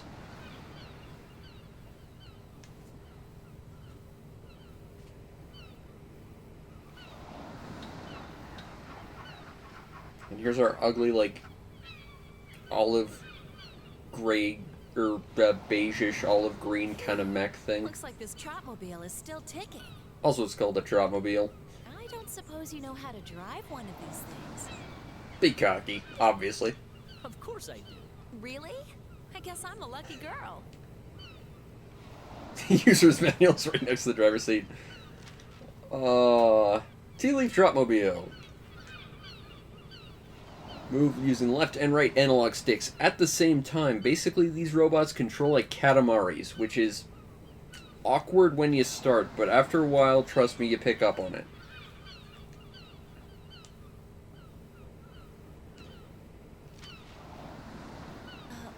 Why are you reading the manual if you already know how to drive? I like that the game's willing to call you out on your bullshit like that. Style points? Okay.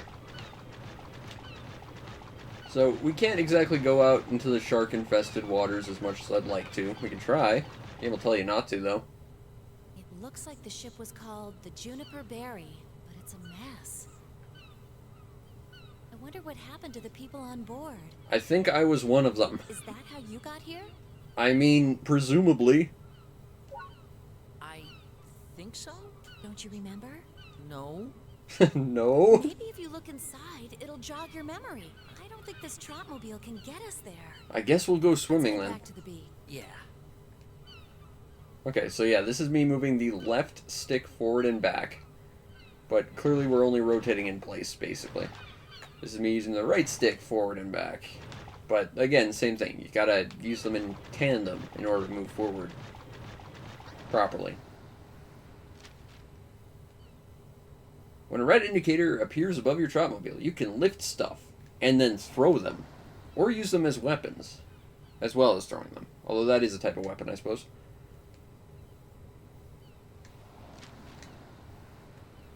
So let's try. Just picked up a thing, and I can use it as a weapon.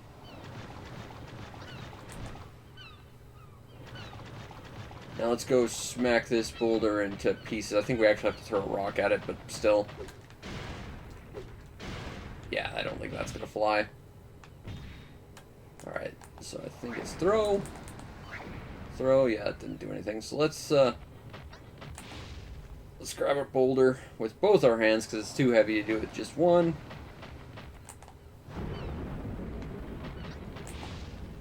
Or just do that. It's been a while since I played this, okay? But this is, again, a perfect way to test out my modded PS2 to actually play this. So let's go to Egret Brook downstream. The loading screens are a tad long, if I remember, but you know. And that little pylon there means we can actually enter this place. So let's do that thing. Park the Trotmobile.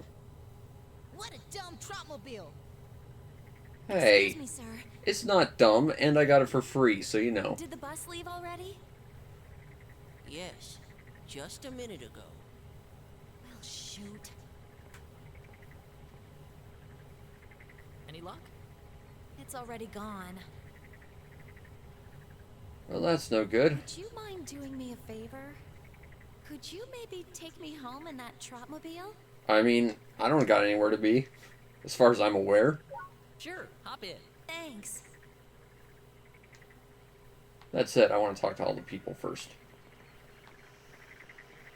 That's a cooler looking Trotmobile, although the colors are kind of gross.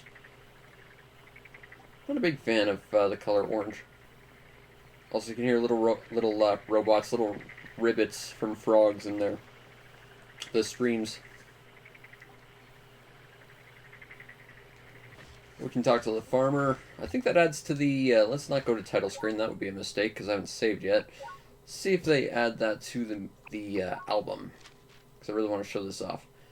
Yeah, so... girl with her friends, but we just know the girl. And we don't actually know much about her. But we know about these. We know the farmer. He quit his construction job to work on a family farm. And the old farmer, who's very pleased with his son, took over the farm. And he's a master of potatoes. You'll notice that the pages of the album are in sepia. That will change if we talk to everyone and complete the picture. That's actually how you tell if you've completed the picture, but... you know, it's a cool little feature.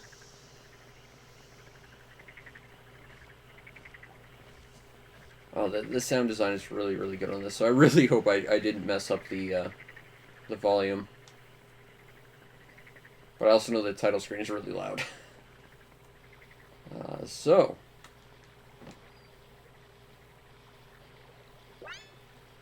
Classic World Literature 1. Let's see what that's all about.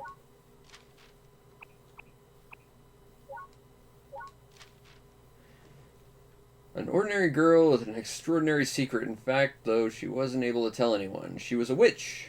She had the desire to change all the townspeople into gazelles. However, much to her chagrin, she was not possible for her to change people into Galapagos tortoises. Alas. I guess she really liked turtles. It all started one afternoon as Millian walked out for a walk. Several men approached. They eyed her intently, brought out weapons they'd been carrying. And suddenly there were kidnappings, and they must have been responsible. Suddenly the man in front scratched his nose, and they all sprang into action with ill intent in their hearts. The girl did not so much as flinch, instead raising her arms to cast a spell in the blink of the eye, and suddenly they were all gazelles, but not tortoises, as we've established. As the bright flash faded, the gazelles looked about. So they were no longer full of animosity. That's kind of nice. But she's now filled with regret because they weren't tortoises. Oh, and she may have turned the entire town into gazelles. That may have happened as well. The tediousness of the task at hand. And the gazelles she could not find to the list of missing people. That's kind of a funny, sad story. I don't know why that's funny to me, but I don't think I've ever actually read the books in this game. Let's chalk that up to something I've never seen in this game as well. You can go down here. There's not really much reason to, though. But you can. Hey, we got some money. Nice. But there's nothing out of the ordinary. Also, 9 UR is worth, like, nothing. So... but it did double our current net worth, so that's a plus. Baby steps, vanilla. Baby steps.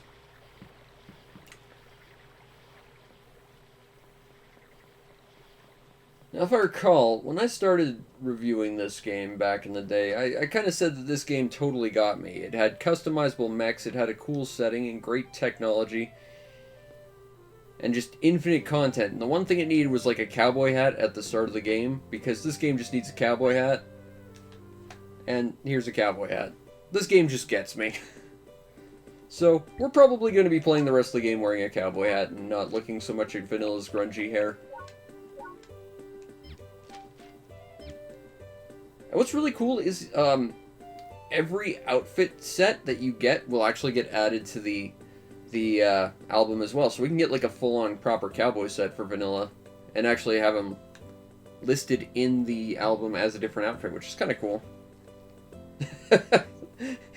Again, this game is not afraid of calling you out on your bullshit. Are you saying I stole it? Yeah, it was in that trunk over there. Ooh, stew. Wonder what kind of stew. And yes, this hat absolutely suits Vanilla. He will never be parting with it. And this game kind of reminds me of Opoona in the sense that it kind of, like, just makes everything in a believable, livable world, even if not everything has, like, an actual gameplay point to it. Looks like a child wrote it. Huh.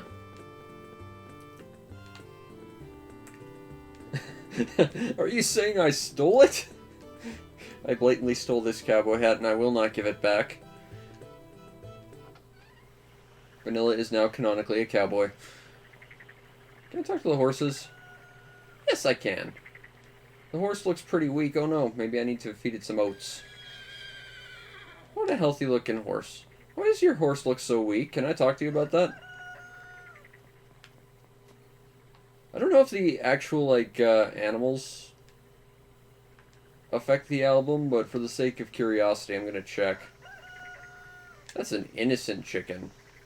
Not like the slightly less innocent, maniacal chicken over there. Well, it was a free Trotmobile, okay? Stop being jerks, kids. I pulled it out of the ocean. I should probably save at some point. Let's talk to this guy. Also, yeah, there are bandits. We're gonna have to deal with that. And I think that's everyone. I'm gonna have to get used to the fact that the menu is actually triangle and not start. That's gonna take a little getting used to. Yeah, now this picture's entirely in color. So we got the farmer's daughter, a little girl who loves her grandfather. She seemed honest and helpful. Horseback man won a horse race or something along with his partner, Heinrich. She was against her husband's decision at first, but has come to enjoy the farm. It's just a cute game with tons of detail. Actually, yeah, we should save. We're about to go into fights, and in case something goes horribly wrong, I'd like to not lose the past, like, 25 minutes of my life. Save data. Please don't tell me there's not enough space in my memory card. I'll be sad. Okay, we just have to remember that we are file 3. Someone else remember, because I sure as hell won't. I don't think there's any reason to go down here in your Trapmobile, but we can take a look. Just for the sake of exploration.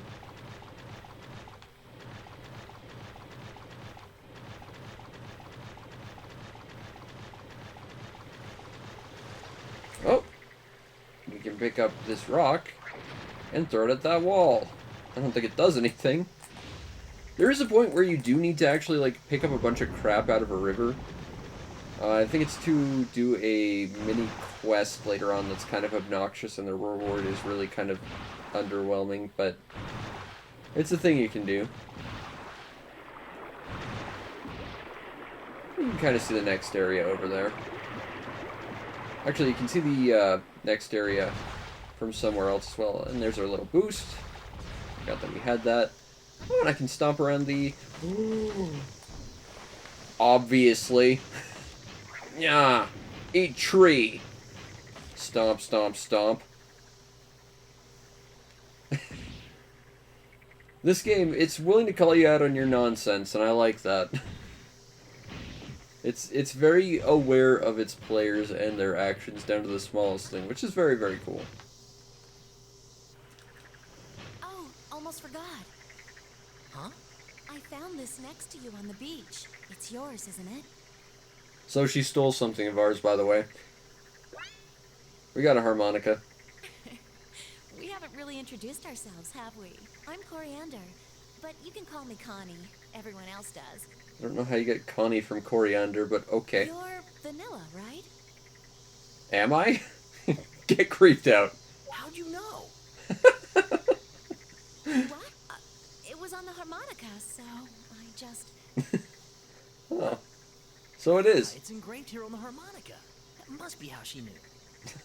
Now, let's assume this is mine and not some other random, you know, boat goers. Because if this is anyone else's, I might be stealing someone's identity at this point. For a minute there, I thought she might be psychic. I see. I love this game. At any rate, it's nice to meet you, Vanilla. Alright. So now we've got a friend in Connie. Or at least an acquaintance. Off to the Hayabusa Plateau.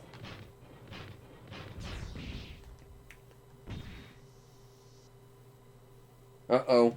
First encounter. Look up there. You two having a hot day? You know it. Sheesh. That's quite a piece of junk you're riding in. Hey. Anyway, this area belongs to none other than the killer elephants. If you want to pass, then I'll be needing your cash. We'll be dealing with these guys for a while. Unless you want to leave the girl instead. Okay, that's exceptionally creepy. Don't talk about her like that. Yeah, no, you don't talk about women like that. Talk coming from such a little boy. Let's see what you got. I'm gonna kick your ass. There's this section in the user manual for attacking, and our opponent's gonna be nice enough to let us read it. Let's read it just for the irony of knowing what we're doing, but saying we don't. We can attack with both arms. We've been doing it. We had to, lift a boulder to do it, but okay.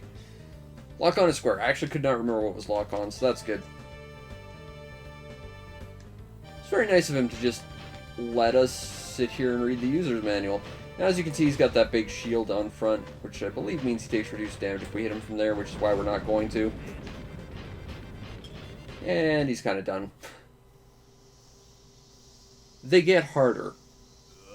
I hope that's obvious. This is the last straw. I'm telling the boss on you. Uh-oh. I won't forget this. It's over. I don't like this. I don't either, and it's gonna get worse. The killer elephants are a group of bandits who have been around lately. I'd never actually seen them with my own eyes, though. They use customized trotmobiles to attack travelers. They have giant shields for faces. Anyway, we should probably get moving now, huh? Let's go. Let's go. Actually, can I pick up that money? Because I'm going to. And the fuel, so I don't have to refuel. Because you do have to watch your fuel. Because it's like a secondary health bar. You don't want to run out of fuel. And yes, we're going to be dashing and jumping a lot because it's faster. Trotmobile. Also, if you haven't picked up at this point, everyone's named after different Can we stop by the spices. carpet mill, Vanilla, please? Carpet mill. Where they mill carpets, presumably. Marjoram! Could that be? Connie!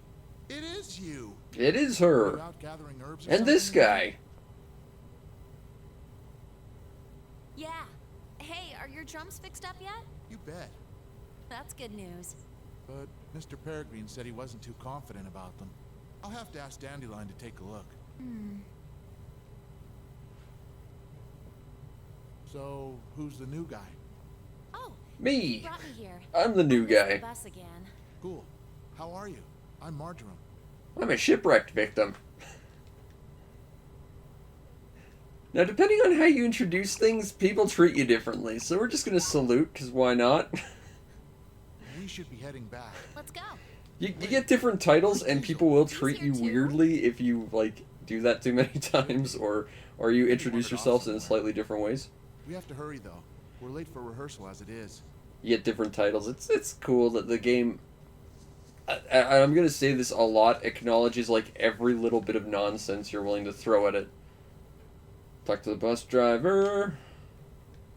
I will help you with those killer elephants, but first I need to talk to this guy. Yeah. Kane of the Carpet Mill. All these characters in the game have a name.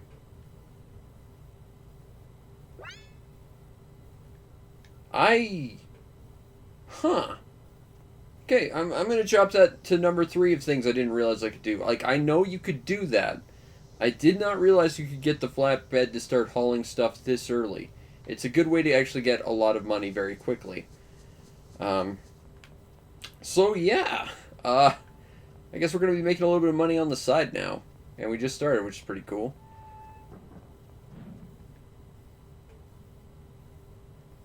Okay. What are trotmobiles? created as a natural evolution of the Automo car. Until recently, transportation was only walking or horseback. But then they created automobiles, and then they decided, you know, legs are pretty nifty, let's just throw those on cars.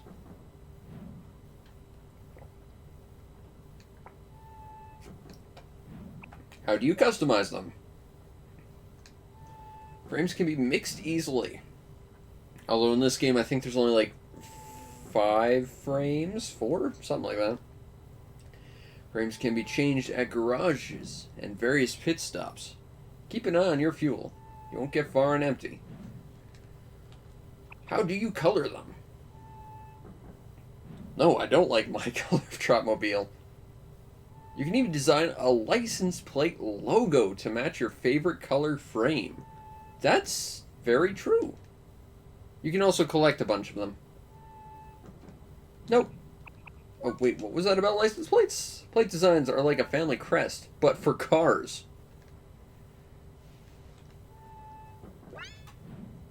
And we just got one.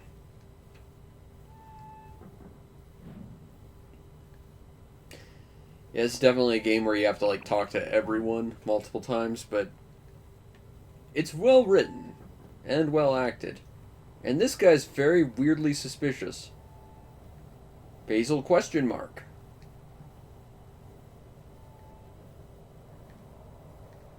Well, we can't get him if he's not paying attention to us. It seems like we have a bit of a conundrum. But we have other people here we need to talk to too. So let's go and see what we can find in the carpet mill. What's your story, Mr. Peregrine? Yes, I did. Then why did you ask if you were watching us?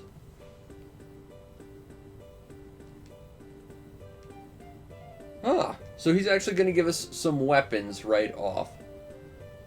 We could get a shield for defense, a sword for melee, or a cannon for mid-range. Now, these are all starting stuff. You can, I'm pretty sure, just get them at the next garage anyway, but I think we'll go with cannon, because the fact is, shield can be useful, but a sword is basically just an evolution of our just generic hands. But cannon gives us a ranged attack. So I feel like that's going to be the most useful.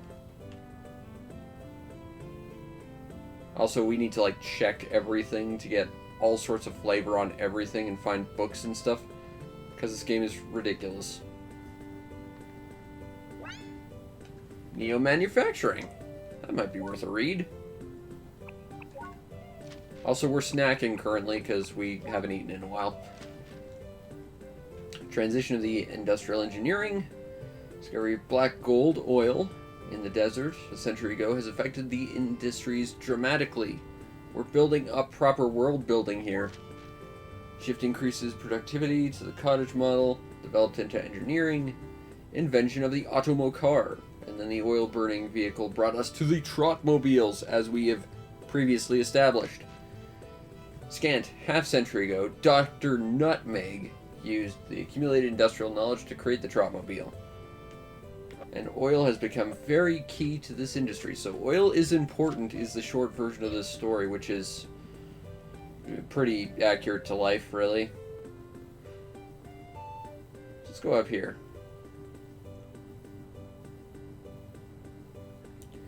And check out silkworm breeding, where they breed silkworms to make carpets and stuff.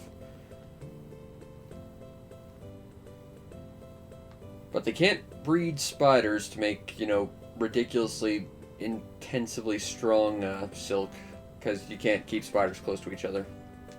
I looked it up once. Because, you know, it makes sense. Spider silk is infinitely stronger than silkworm thread. But you just can't have them just next to each other. They just don't like that so much. Also, we can wear cowboy clothes now. I don't think we're going to for the majority of this game. Mostly because I think Vanilla's default attire is quite good, but I believe... Look at that, he's a proper cowpoke now. I think we can actually check this in the...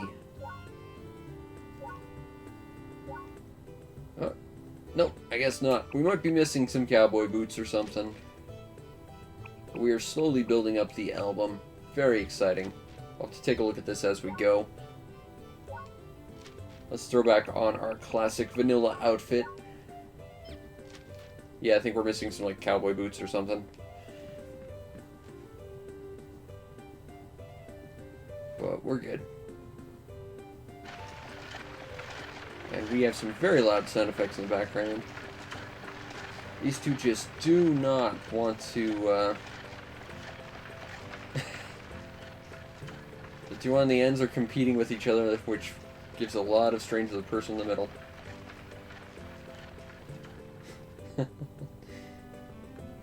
You know what's great is, like, the character descriptions in the album are basically written from Vanilla's point of view, so instead of, like, just this objective narrator, it's just written as if it's just being spoken as just random errant thoughts of one guy. Sometime down the line, we're gonna meet a character who has, like, a color for their name, but their, like, outfit doesn't match that color, and, like, he addresses that, he's like, look, it's just her name, gosh. I just think it's funny. The manual to this game was done very much the same way, where it was... See? There it is. There's Vanilla in his cowboy stuff. Music rating lousy, band none. Pool skills beginner. They're probably not going to get much better, but I'm willing to give it a shot. I tried out the cowboy look. I don't ride horses, but they look kind of cool. But we're going to stick to the cowboy hat. Might keep the boots, but... You know, I don't think we're going to take away the vanilla vest. Because that vest is just so classic vanilla. With the popped collar and all that. That's not quite popped. Either way. Man, I just love exploring this game.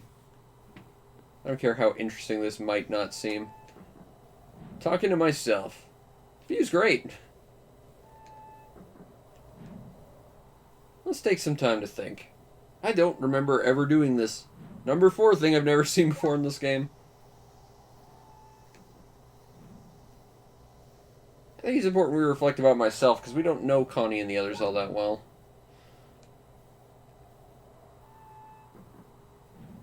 I went sunbathing with Connie. No. I was passed out on the beach.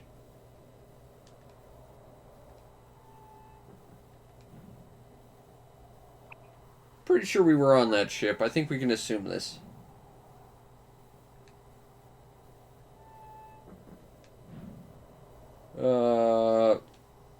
I know what the answer is. We're going to say it's Sibylette, which is actually true.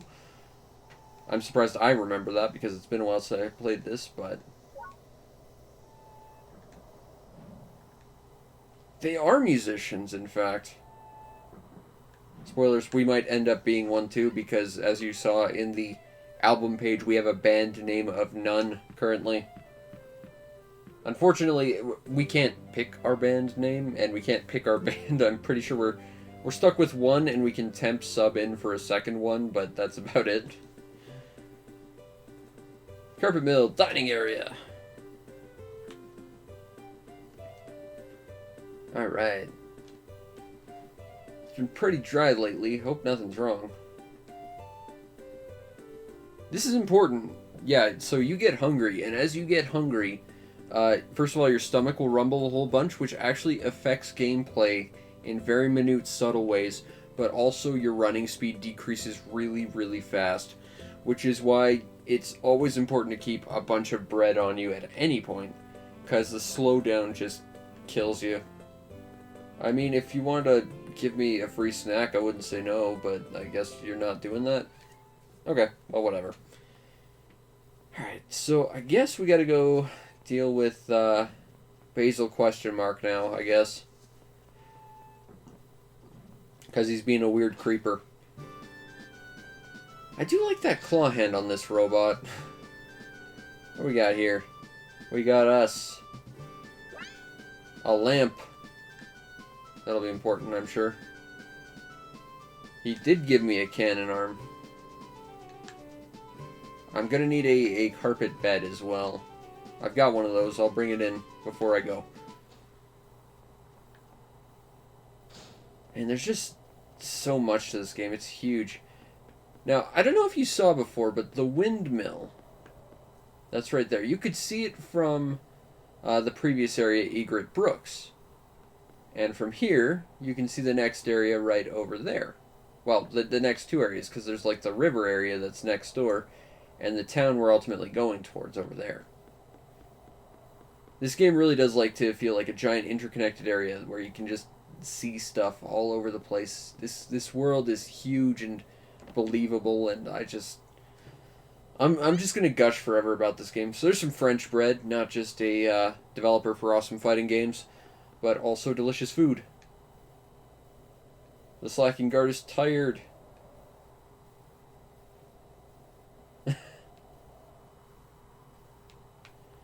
So they've got a secret base here. It seems that Basil _ might be onto something, being a creeper. Also, they have mobile fortresses. This is concerning. Also, they somehow built it without the carpet mill owner knowing. Despite the fact they're literally building it in, like, the exact same place that they are. So, how that works, I'm not sure. Also, we're about to go do this. 'Cause subtlety.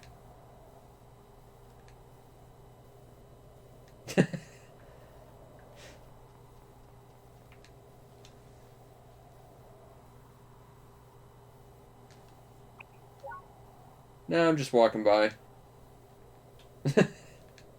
Unfortunately, I don't think the game will let us pass.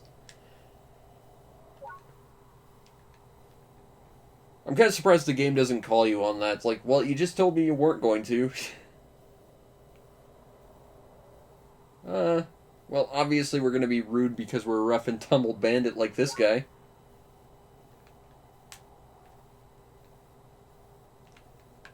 Okay, well, we know about a logo thing we need now.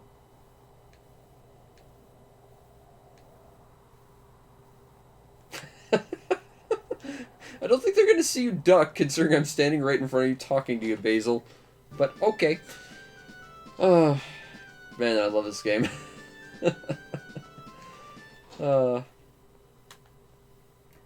so good.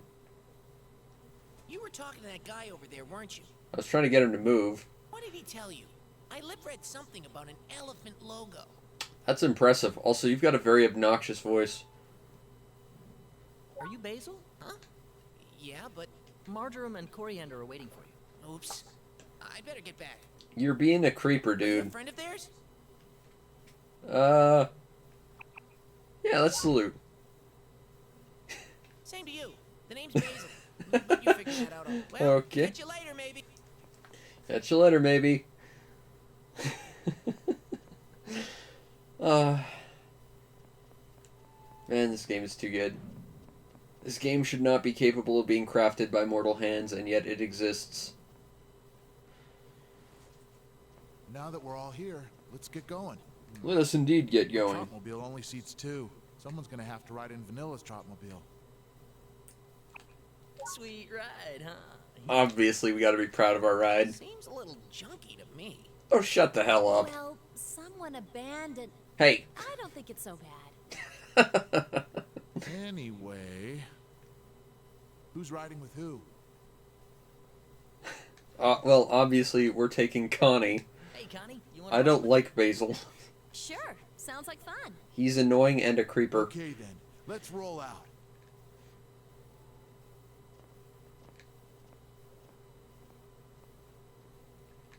Indeed, the hat looks good. The hat will not be coming off. Also, we can play instruments. That'll come into play later, but for now, that's not going to matter much. Alright, so before we do anything, we are going to customize the ever-living shit out of our robot so it looks less like a piece of crap. Off we go! If you need to change parts or service your Trotmobile, go to the garage. Yep, gonna go do I have that. extra gas, so you can talk to me if you need any. That's useful, but, you know, There first are a things lot of first. bandits around these parts, so be careful. Just let me know when you guys are ready. Okie doke. Alright, well, let's set up our mech so that we're in slightly better standing. Okay, so we need to replace frames. So all I've got is the normal body, medium, the bird legs, medium, the right arm frame. I think you can use left and right arms interchangeably. Doesn't really matter. I guess we'll put the cannon on the right arm, because why not? The grill. We could take off our grill. There's no point to doing that, though. They're on the flat bed. Windshield. We could take off our roll bar. If we wanted to play this really dangerous, but... Although I don't think it actually affects anything. It makes your mech heavier, but it doesn't, like, give you any defense. We're going to change the color, obviously. And then we're going to give it my custom color scheme of red and white, and we can change the RGB values. Make it nice pink. There we go. Now we could change plate, but the problem is we'd have to customize one or go with one of the pre-made ones. So for now we'll use the Hayabusa one, but I think I might make my own on my own time. We'll see. So we have to do a liquid tank. We need the flatbed. Oh, we got that already. Okay, we're good.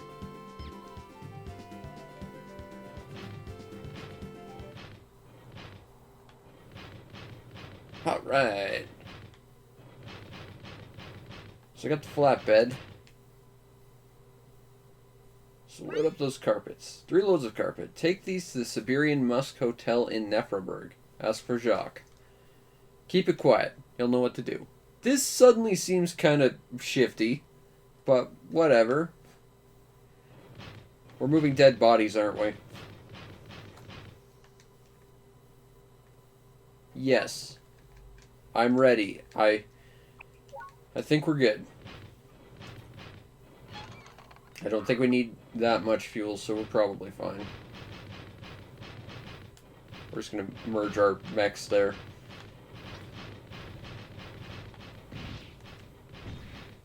And here we go to Egret Brook midstream.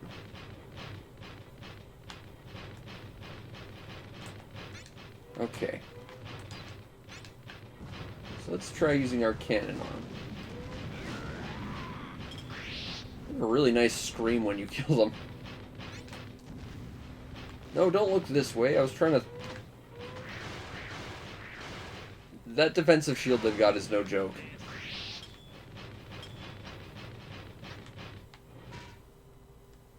Uh-oh. Remember how they mentioned they had a mobile fortress?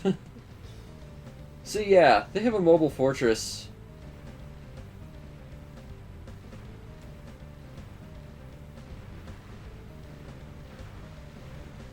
It doesn't really do all that much. Like, it tries to fight us, but it's mostly just stomping around the river. I think the first step is to take out its legs. I think the first step is to take out the legs.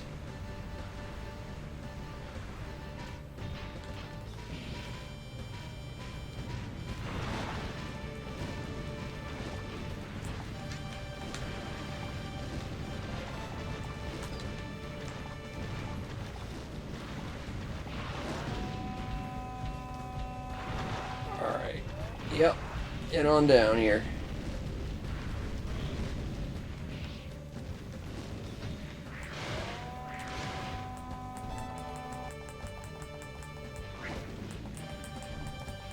We're going to be taking on the Dawn Elephant.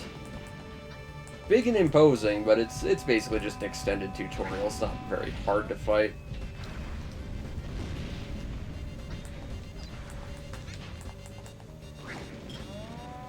I would like to open those chests before I lose them.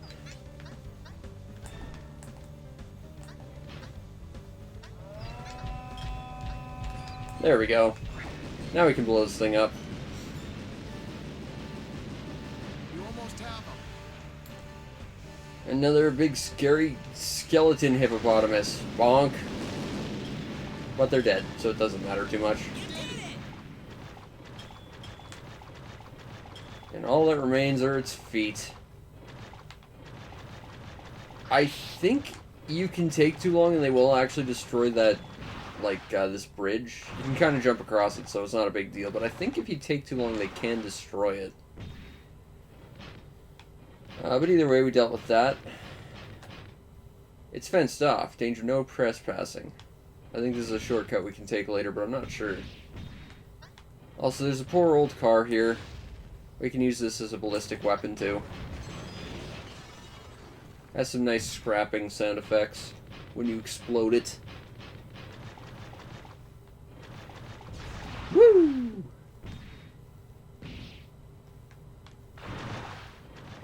That was really, like, the big exciting thing about this series.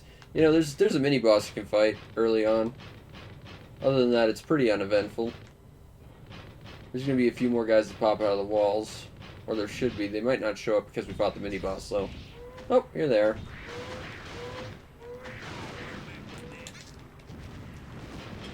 Why are elephants riding in roosters, exactly? It's something I will never understand.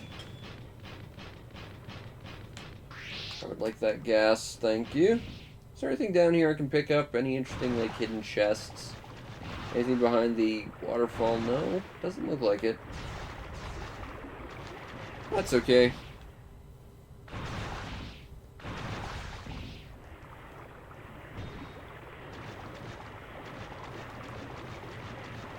Water looks really nice. It's just a really pretty game in all regards, really. Except for maybe, like, character hair.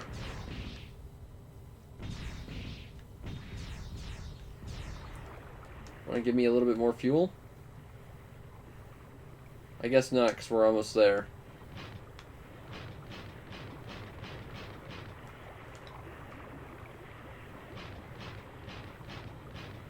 Hey, Fennel!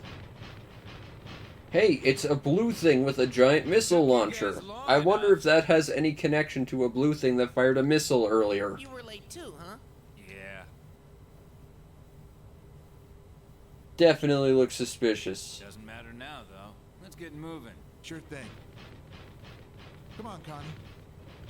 Why don't you guys go on ahead? Yeah, no problem. And off they go.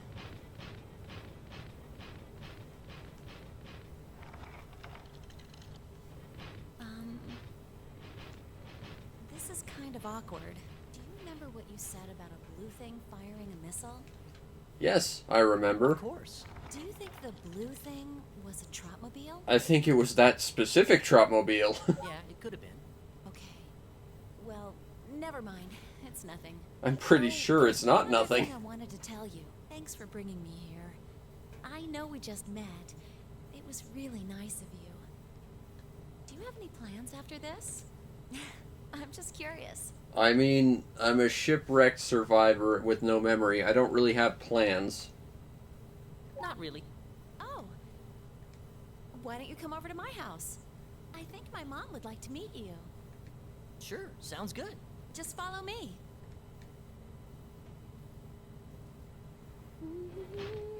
And now she'll hum a whole song that we can actually listen to if we just hang out, but we're not going to be doing that. I think she stops once we enter town, which is weird because she starts like literally 2 steps away from it.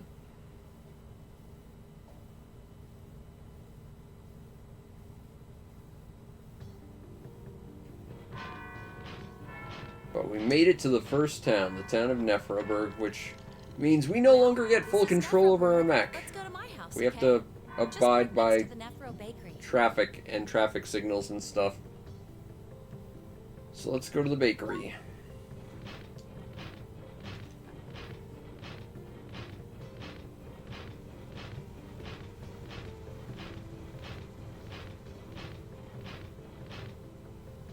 And now we wait.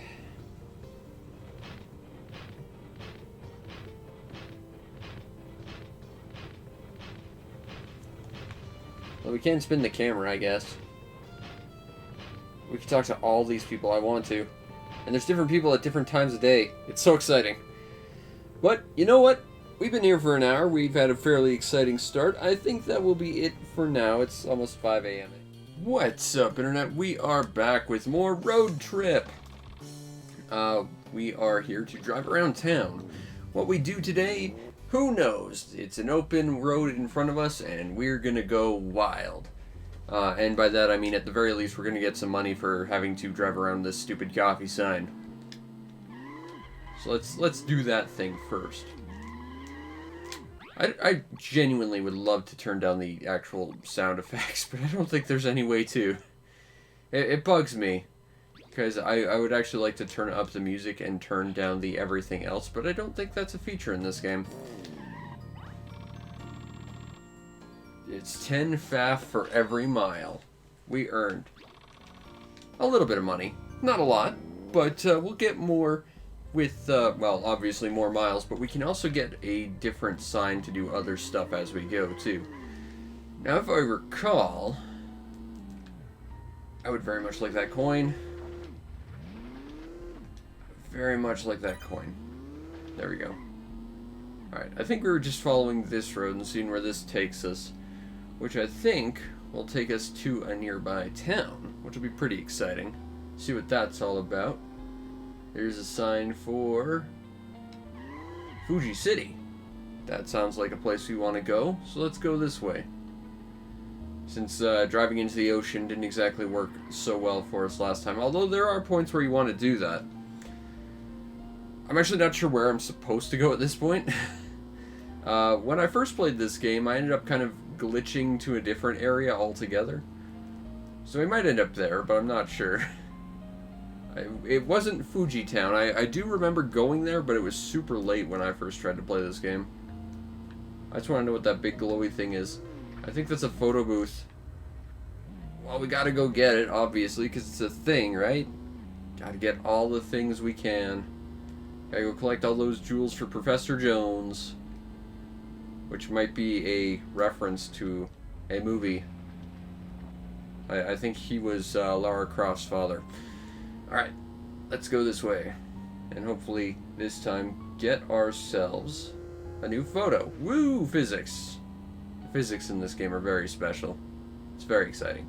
Alright, we've got number 12. Welcome to the Quick Pick Stop. Let's take a pick. Aw, we're right next to the beach. It's super exciting. This is such a great road trip. Number 13 can be found on your way to from 2. But before you drive over a big bridge. Okay, so we gotta keep an eye out for a bridge, I'm thinking.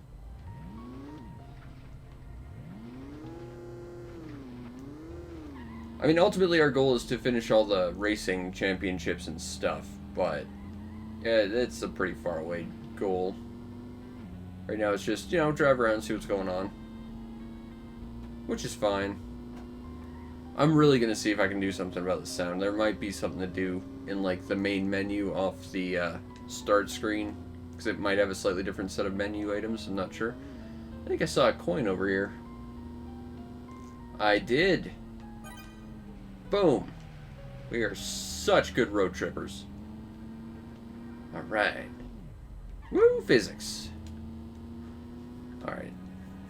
Very empty road right now. Tons of space. You can just drive all willy-nilly and there's no problems. I wish I could turn slightly better though.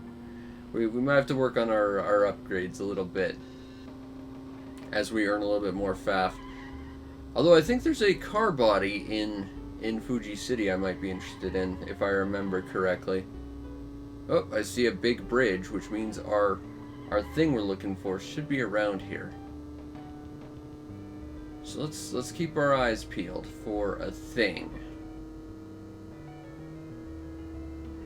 I both love and hate night in this game because at night, like, stuff renders slightly differently, so it's easier to see, like, collectibles and stuff, but it's just not as interesting to look at. But it does set a kind of ambience to it. Welcome to the Quick Pick Shop. Do I want to take a picture? Obviously.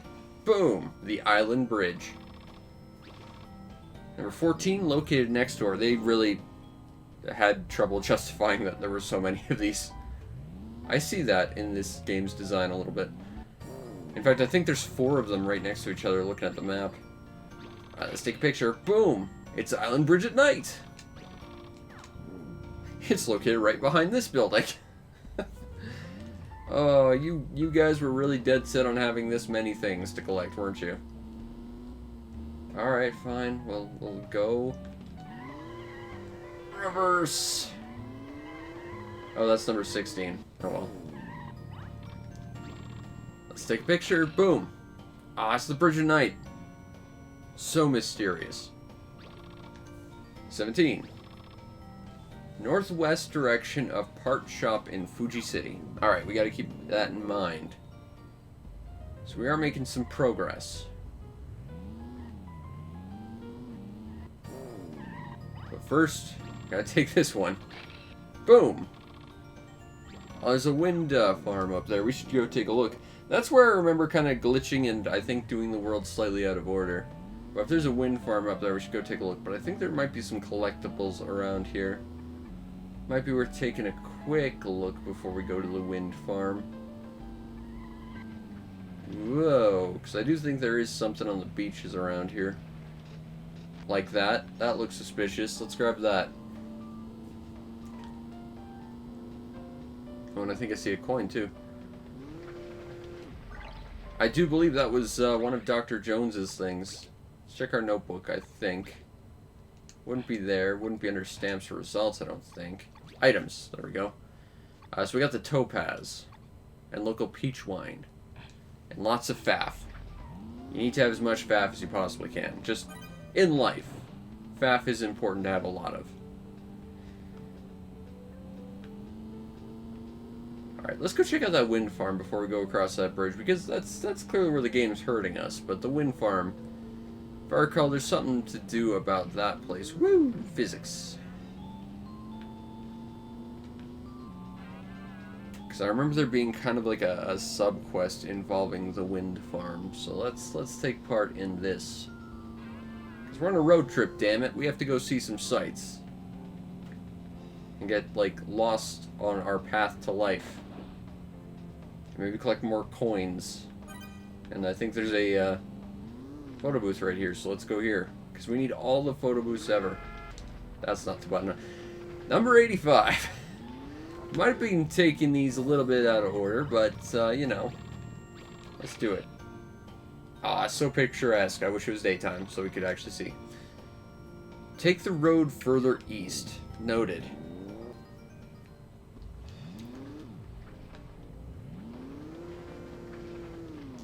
Okay, well, there's the wind farm. That's what I wanted to go see. And the area where I found out just how buggy the physics can actually be is around here. Which is where I found out how to, like, really explore this world. Take care of the windmills, but he's bored. Oh, well, maybe we can help him be less bored. How about this? Answer your questions for fun. Okay, let's do it. Alright, here's the questions. How many windmills are there in this area?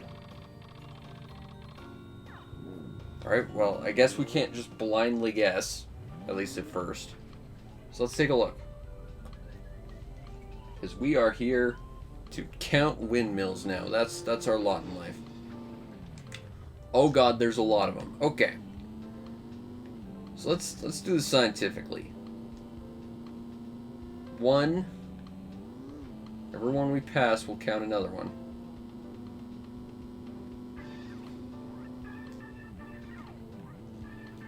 2. Oh my god, there's a lot of them. Okay. 3.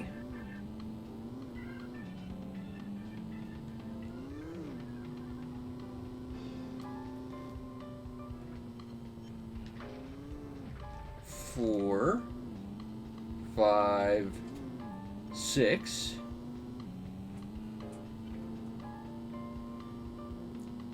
7.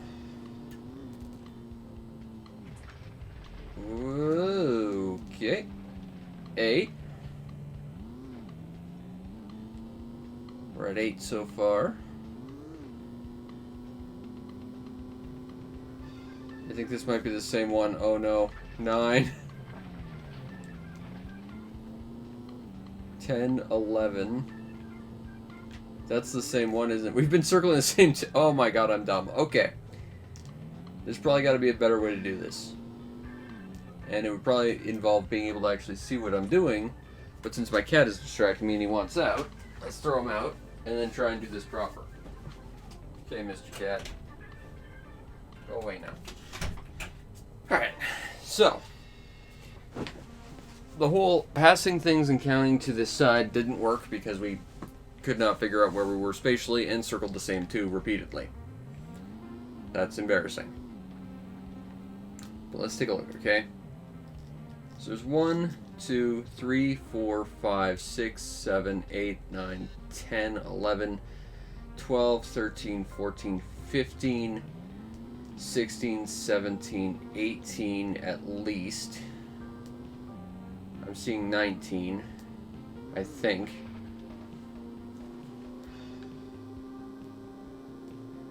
I think there's 19. It's a weird number to go with.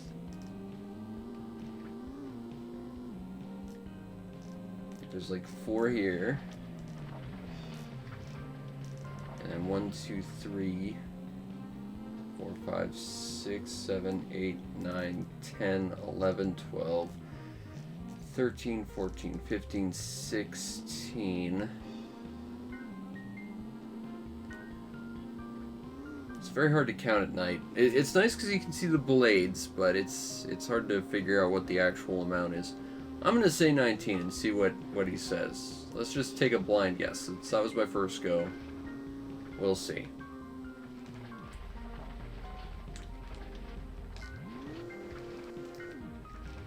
Because counting is hard.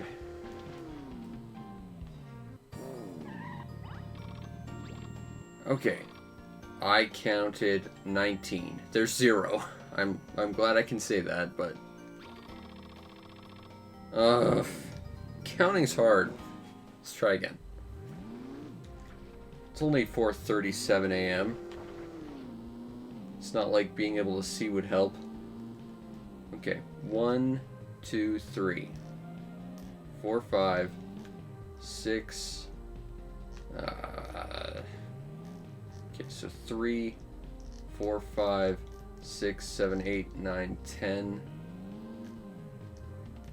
There's got to be a better way to like group them together because it's like they kind of overlap in certain places, so it's a little hard. Like these are like 4 that are together. Okay, I can work with that.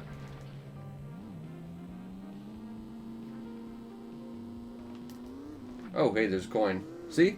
This was worth it. Just for the coin. Okay. So let's try getting up on top of this mountain, seeing what we can see. Okay, so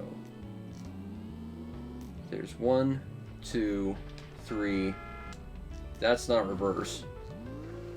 Okay, so there's 1, 2, 3, 4. It looks like 5, 6, 7, 8, 9. Okay, so we're 9 here. 10, 11, 12, 13, 14, 15, 16, 17, 18, 19, 20, 21, 22. Might be 22 or 23 from what I can tell. After that, I don't know. So I'll take a stab, say 23. If that fails, 22. If that fails, I will leave and come back later when I can actually see what the hell I'm doing. Counting's hard, evidently.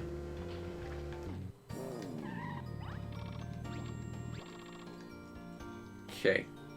Let's try 23. Nope.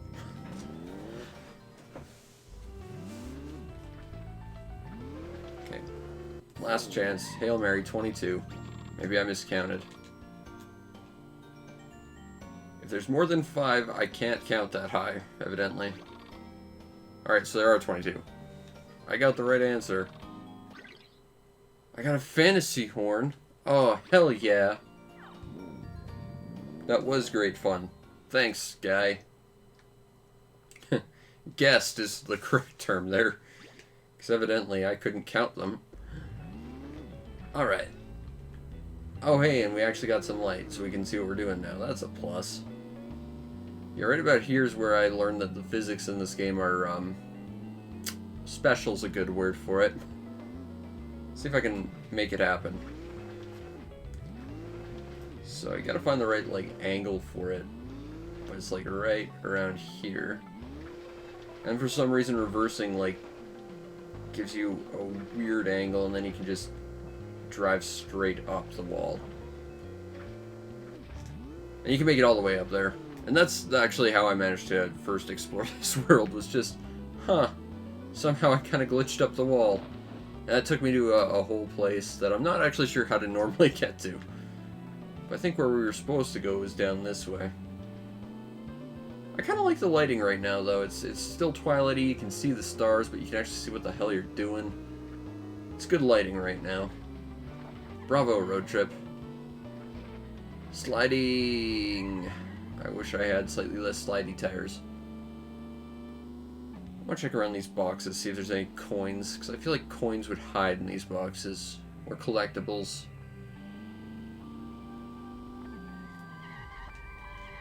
Not here. Also, the music is really weird right now. Kind of reminds me of something out of Katamari. Coin! Man, Katamari's awesome. This remake's a little crap, but...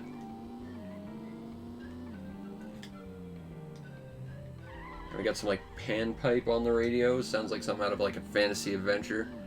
We gotta use that fantasy horn, man. I'm excited for that. That horn made counting all those warehouses worth it. Can I go in these places and talk to people? Let's find out. No, those are just can't go through doors. Okay. And now we know. And there's a coin. So all this extra exploration, totally worth it. Let's go over the bridge. Yeah. Let's drive on the right side of the road so people stop yelling at us for driving on the wrong side of the road. But we'll drive right on the line just to keep bugging people. Actually, the roads are fairly empty in this game. Because it's mostly just about driving around and exploring and having a great adventure and seeing what you can see. The racing is, you know, for the racing, but other than that, you're not really driving too much. Or driving to impress people, anyway. You can drive like a total maniac in this game just because the roads are so open. Woo! Physics! Alright, and this, I believe, is the kind of like classic Japanese Edo-style town. Bonk. Goro! The Island Bridge. Well, it makes sense. It's a bridge to an island. Your name does sound better, Goro. We agree on this. Photo number 25. Cool. Yeah, let's take us a picture. In a tatami room. Just where you put any car. It's next to the Cube Factory. Alright, so that's where we're going to equip our fantasy horn, obviously. Let's see what else we can do around here. If I find it suspicious, I can drive behind these places. Is there coins to be had? I feel like there should be coins to be had back here. Camera? Camera buddy? You want to do your job? No? Okay. Fair enough. But we got the coin. And someday all this coin collecting will be worth it, but only if we get all of them. I'm gonna pretend I know where they are. Oh, here's Q's factory. Alright, we could do a race right here. But of course, first... I'm changing my freaking horn. Alright, let's get out of here. I want to upgrade my car a little bit anyway before we go, but let's listen to the majesty of the horn. Oh, it's the sparkly sound. This is the best horn because it sounds like sparkles. Alright. Time to take another photo. Oh, that's pretty. That's a scene for Mystical Ninja right there. Except with cars, obviously. In front of the on-ramp of the highway located south of Fuji City. Okay. Okay. Interesting. So what do we have here? Gotcha Hall. Oh, he's a fancy-looking car. Do I know about Choro Q coins? Yes, I've been collecting quite a few of them. Yeah, give me a hint, why not? There's a coin behind the fence near the arched bridge. which is before Island Bridge. Okay, so we should go back is what he's saying, I guess?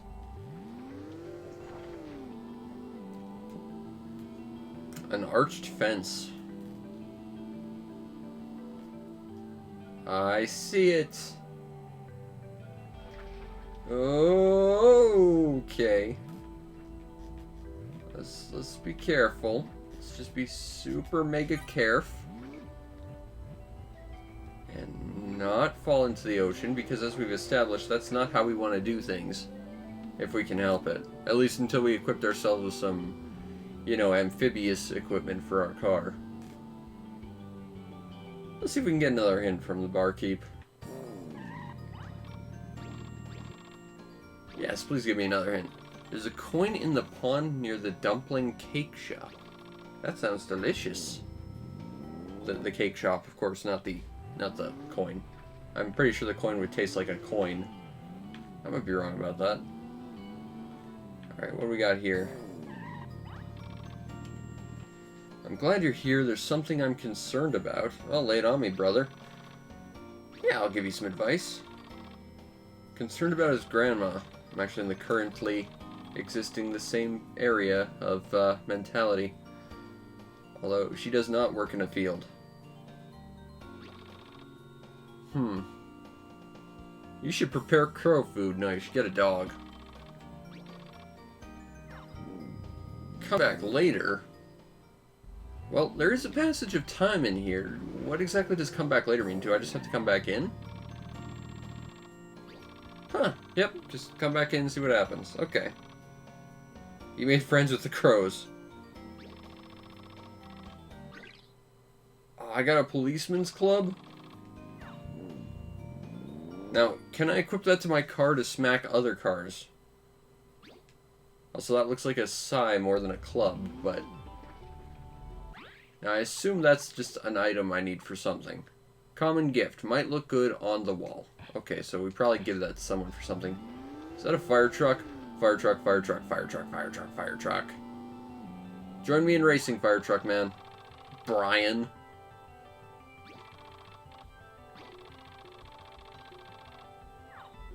I could use a fireman on my race team. You know, there's always pit fires. I mean, we've never pitted before, but, you know, first time for everything. Ooh, parts shop. I'd like to go there. Also, there's a photo place. Ice cream truck.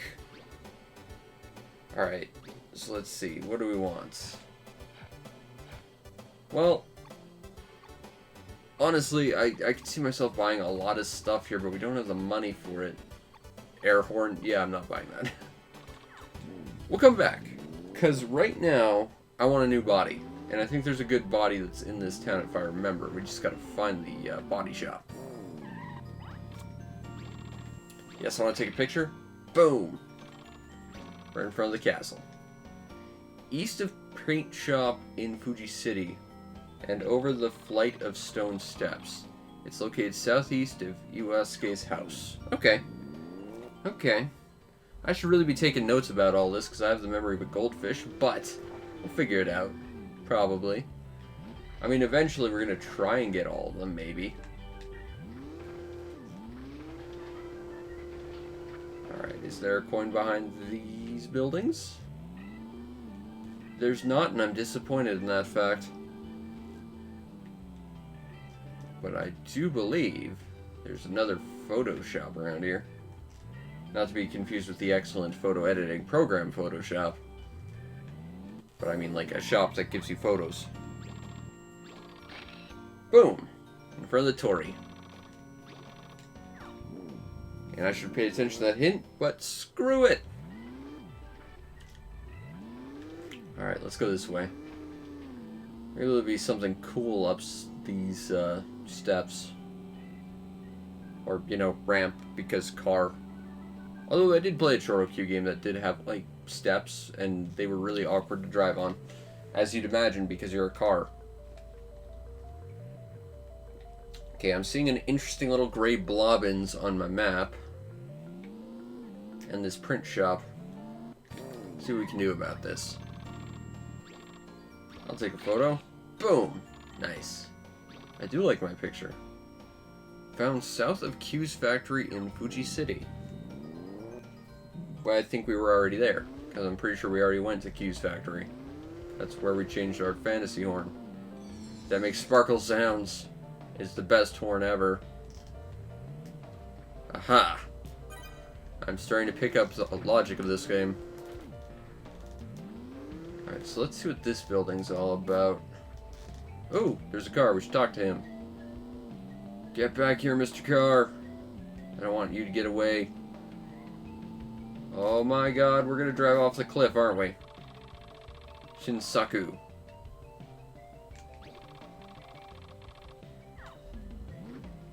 Are you sure you don't want to be part of a racing team, Shinsaku? Because, you know, I'm looking to build a racing team.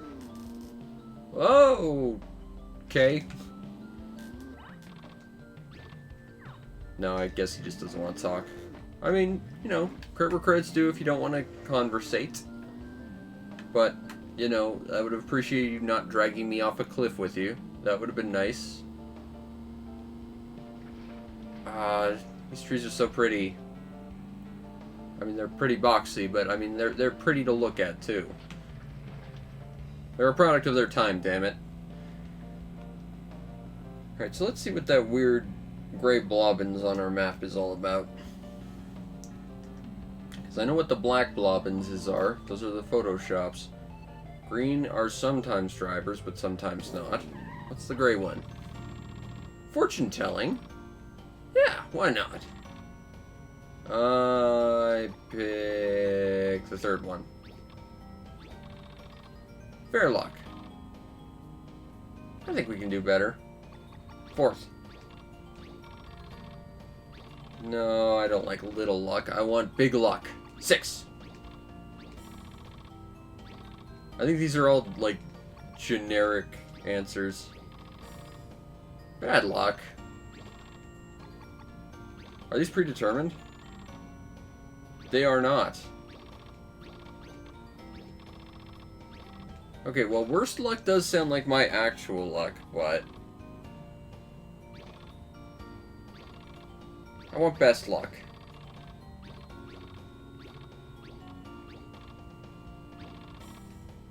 I will take excellent luck. You got a room with a view. Did you just give me a penthouse? Have my fortune told. And apparently I've got excellent luck thanks to the randomness of spamming until I get a result I liked. So, room with a view?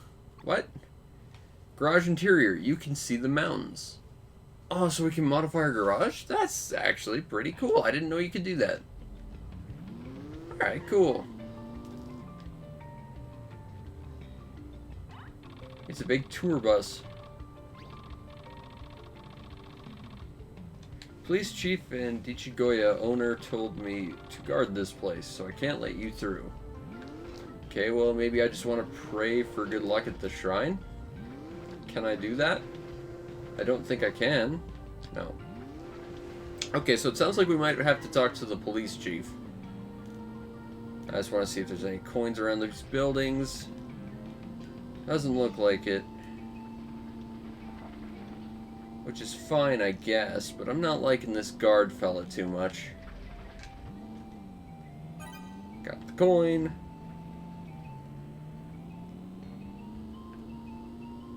Alright. Let's see what this Photoshop is all about without falling off a cliff again.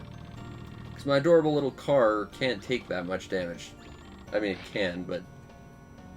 Ah, it's such a pretty picture. Well done, Pick Shop.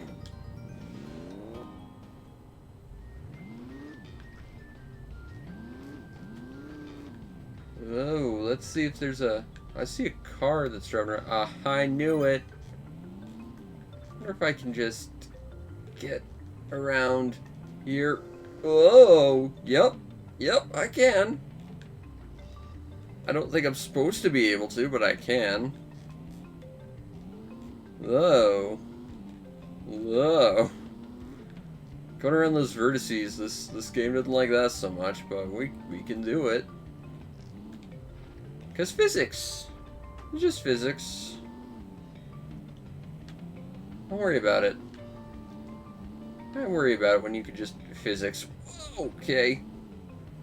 So we can go around this whole thing. I want to see if we can, just for laughs. For a lark or two, or 27. I'm not sure what happens if you fall in the, like, area that's definitely not supposed to be in bounds. I guess we're about to find out. Can I drive on top of it? Ah, I can.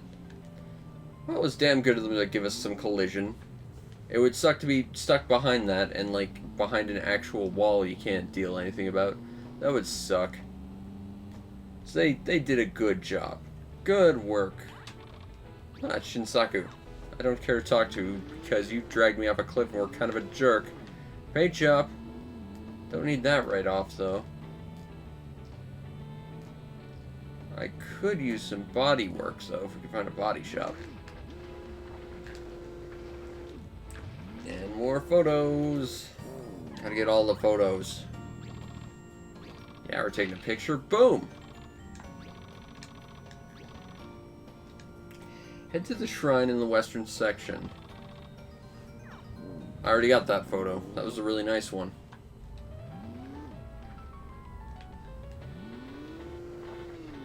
Oh, is that an amphibious car? Let's talk to amphibious car. Maybe they'll join our team. They'll help with all the underwater racing. Get back here, amphibious car. Toki. Big ear grandma Toki. Nice. Ichigoya's owner and the police chief are planning something wicked. Uh-oh. We might have to do something about that. Because, you know, we're the out-of-towner. We're the people who can probably get in on this and crack down on this nonsense. We'll have to keep that in mind. So this is the sales assistant for Ichigoya. Police came to see him, and I overheard them talking about the dumpling cake shop.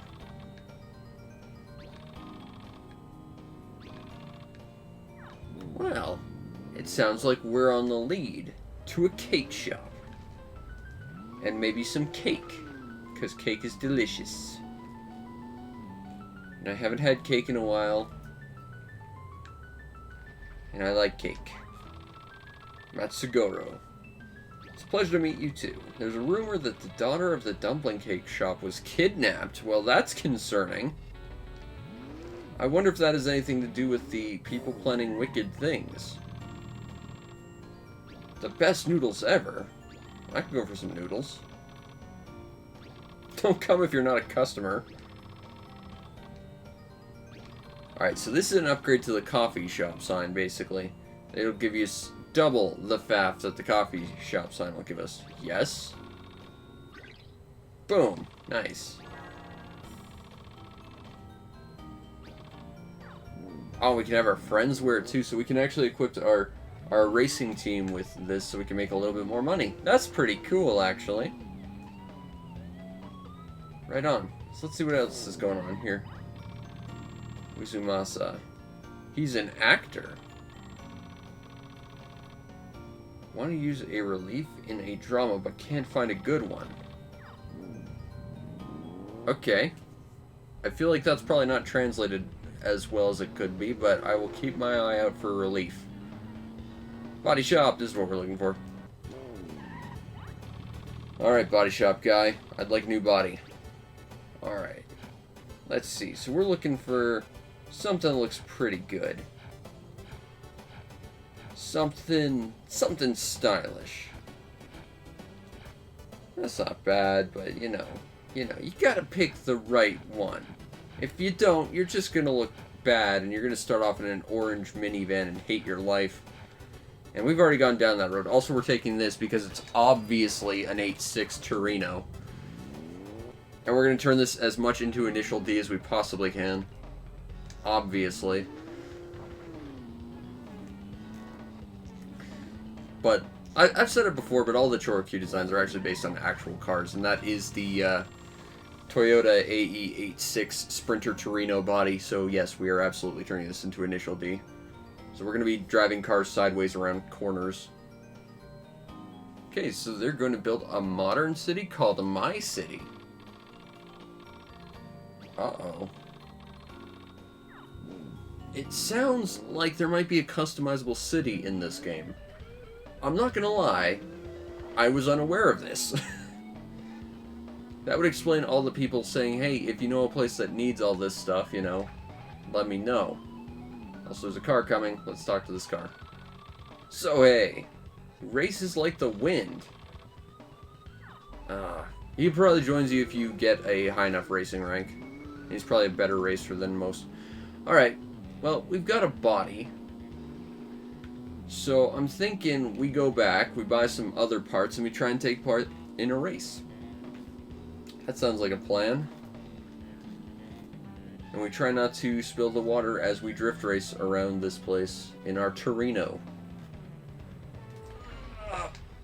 And we definitely need to work on more turning, because the turning in this game is not ideal. Okay, so let's go back to the part shop, which was this way. I like to explore that way, but again, I would like to get better turning if I can. Maybe some better wheels. Alright, the part shop is here. Alright. Let's see what we can do. Okay, so each one of these is like... Well, each of these tires is like 1,000. Wow, that's expensive. Off-road tires might be good. Engines. Energy use 5. Well, that might be worth it. Let's figure out what else we can do. Top speed and acceleration. That's not super expensive. Better top speed. We already have that though, and there doesn't appear to be another type of steering. What about... I don't need wheel types. Fog lights could be useful, but like... Okay. Here's what I think we're gonna do. Probably gonna get some better tires. Let's get the off-road. They're slightly cheaper, and they don't work on roads as well as the semi-racing, but they'll give you a bonus for the wet roads as well. Now we could use one of these. The Blue Max might be good. And we'd have enough for a better chassis.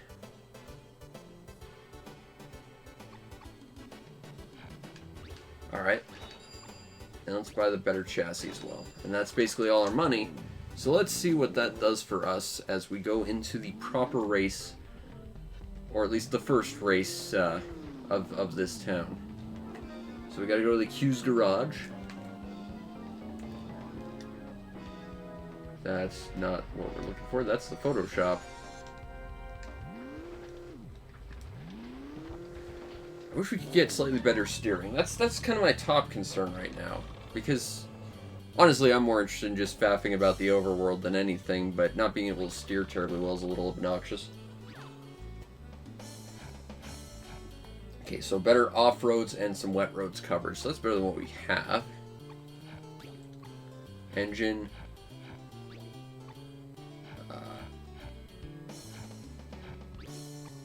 And I think that's kind of everything we've got right now. Got the billboard. No sticker, though. Of course, we got to get the Torino body. Obviously. Alright, want to change James's parts. Because we're going to earn a little bit extra. If we swap that billboard on top. Oh, we can't have... Okay, so we can only put one of each, but he'll advertise coffee. It's fine. All right, so let's race. Let's do the Ninja Temple Raceway Rank C, and see what we can do with our slightly upgraded Torino. That's the wrong button. All right, let's go. So ideally, I think we need to be in, like, top 6 to, like, advance. Whoa, okay. Oh, this isn't exactly like Initial D as much as I wish it was. Physics! Okay. Okie doke. Physics in this game is, again, more of a suggestion than a hard rule. But it's fine. We're good. Whoa, okay, we're good. I mean, I'm pretty far from the placement we need, but...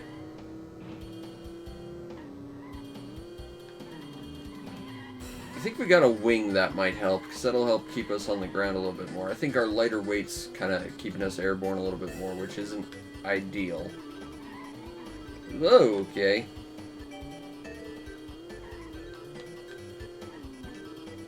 I don't know where I'm going. Alright. This level's a bit abstractly designed. Not gonna lie. How many laps are there? Alright, well, we're on lap 2 now. Okay. And we're in second, so we're doing okay. Trying not to fly into the air this time. I'm gonna hold down front on the controller, and that did not help. Alright. It's fine. We're good. We're good. We got this. Just don't spill the water and ruin the tofu. And we got this.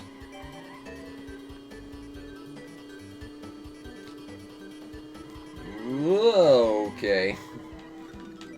Yeah, we really, really desperately need slightly better control and grip. So, like, the racing tires that we passed up might have been better for this, because it's not exactly what I would consider off-road. Well, this part might be, but... Okay, we want to go right! Oh, and our teammates, like, so far in the back. On the upswing, we are so far in front that it doesn't matter. We're gonna bring home the gold for our team. Although I'm genuinely surprised I'm so far up in front. Like, I feel like I'm not that well equipped. So either the other cars are having issues, or they weren't expecting me to upgrade as much as I did. Whoa, okay. Well, the physics are definitely not playing nice for us. I still love this game. Wonky, but fun. But I mostly just like this game for the adventure, more than the actual racing. Just the random nonsense you get into, all the neat things you can see. Whoa, okay, reversing helps. To get a good drift on. That helps. Alright. I'd like to avoid that rock if I can. And I did, nice. Whoa! That was a bit tight. Also, our teammate looks like he can't even complete lap 2. I think he's stuck. Oh, crap. Yeah, we might have just done the same thing he did. Oh, no. Whoa. Okay, well, we won. Either way. By a pretty surprisingly wide margin, too. I'm genuinely surprised about that, but our teammates came in dead last. Sorry, James, but I don't think you want... Also, his name is James, and I just got he's an Aston Martin. Huh. That's a reference. That's cute. Alright, well, we made a little bit of money anyway. We did okay. Yeah, my teammate didn't, though. Yeah, let's save data just to be safe. Let's drive around town. Gotta get our colors back anyway. But there's a weird plot going on. I'd like to figure out what that's all about.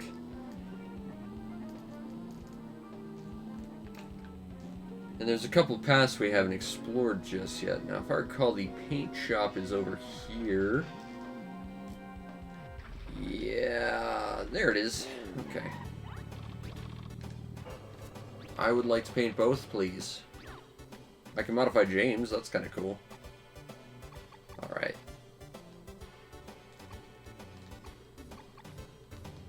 Actually, you know what? We'll keep that black, but I'll change my tire color to red. There. That's how you know it's me. But it doesn't mess up the look of the Torino. Alright, cool.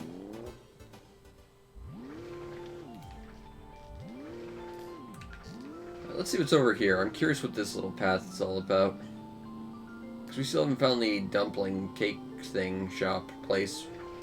We can't go up there because there's a step. That's fine. I think there's some stuff underwater here. We'll explore that in a bit, but I guess we're exploring that now. For example, there's an underwater car that I think is that big ear grandma lady. I think.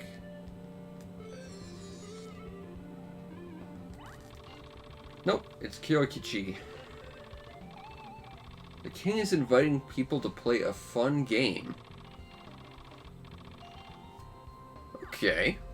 Well, maybe we'll check out this king and see what kind of fun game he's all about. Also, there was an interesting little, sort of sewer area I saw. Might be worth checking that out, too.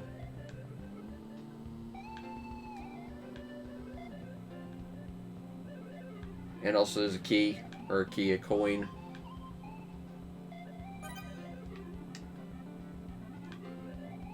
Alright.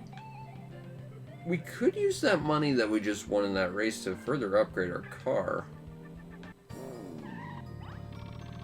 You found this place. You're something else. Finding this place is difficult. However, I can't let you in. When can I come back? You want to give me a little more information there, buddy? Found the location of the treasure hunting maze. I do like treasure. Have to remember that's there, I guess. But it's unclear when we can get there. Whoa, physics. I don't think the game wants us to actually, like, climb the walls here. Yes, I know. I'll go play the game with the king. I don't know what game he wants to play, but I'll do it. Physics, please. No. I think there is a ramp up here, though. But it's worth trying to shortcut physics if you can do it, because physics is a jerk. That's the big-eared grandma. Actually, since we cleared this thing, the street racer around here might be cool with us now. Maybe we're seeing if we can run into him again. I think he was some kind of green car.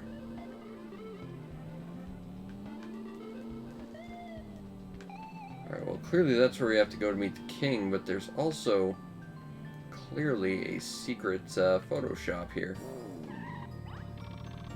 Welcome to Quick Pick. Would you like to take a picture? Yes, please. Nice. Okay, go to the hourglass-shaped pond on the western side of Fuji City. Alright. It's the south of the pond near the dumpling cake shop. That's where we need to go. Thank you. That's very helpful information. Okay. I think there was a... Yeah, there's a secret area here, too. That's the princess.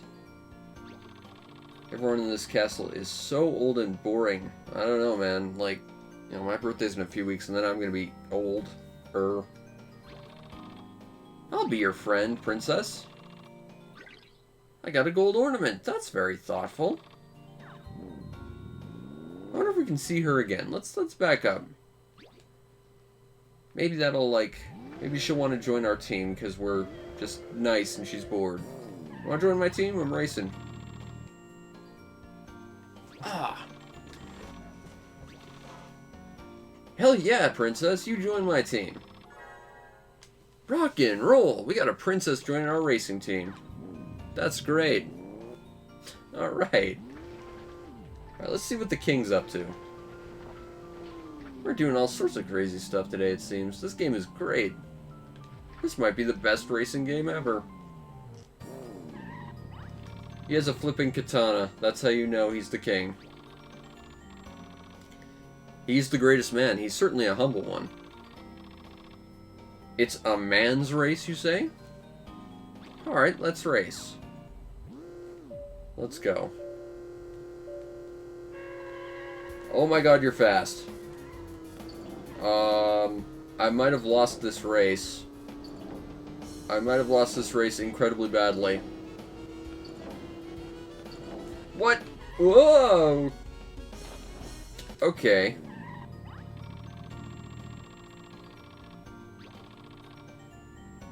Let's listen to the rules. You're way too fast. Start driving, the doors will open. Whoever stops closest to the edge without going in, I assume. I would love to race you, but you're clearly much faster than me. That's not even fair. I'll come back later. Alright, so let's see about this dumpling shop and what's going on over there, because it sounds pretty suspicious. I wanted to talk to that guy, but, you know, I'm sure it's fine. Is this the way? This might be the way. Let's find out. That's vaguely hourglass shaped. Let's check behind these buildings for coins before we do anything. No, not seeing anything behind unless there's something in between them. Also something in the lake, maybe. Let's just reverse, just to make sure. Grab that photo, like we like to do. Yeah, I'll take a picture. Nice. Shop number 25, next to Q's factory in Fuji City. Well, we already went there. That was at the entrance. I mean, I guess you wouldn't necessarily have to come this way to get in, but that's how we did it, anyway. Okay, so let's see about this. Dumpling shop. No, I'm not Otome. I heard she got kidnapped, actually. I'm here to help. Okay. So, clearly the police chief knows something. As does that other guy. I don't know who that was I just saw across the way, but... let's see what they're about. Oh, but physics doesn't want me to, go up that way. That's fine. That's fine. We'll deal.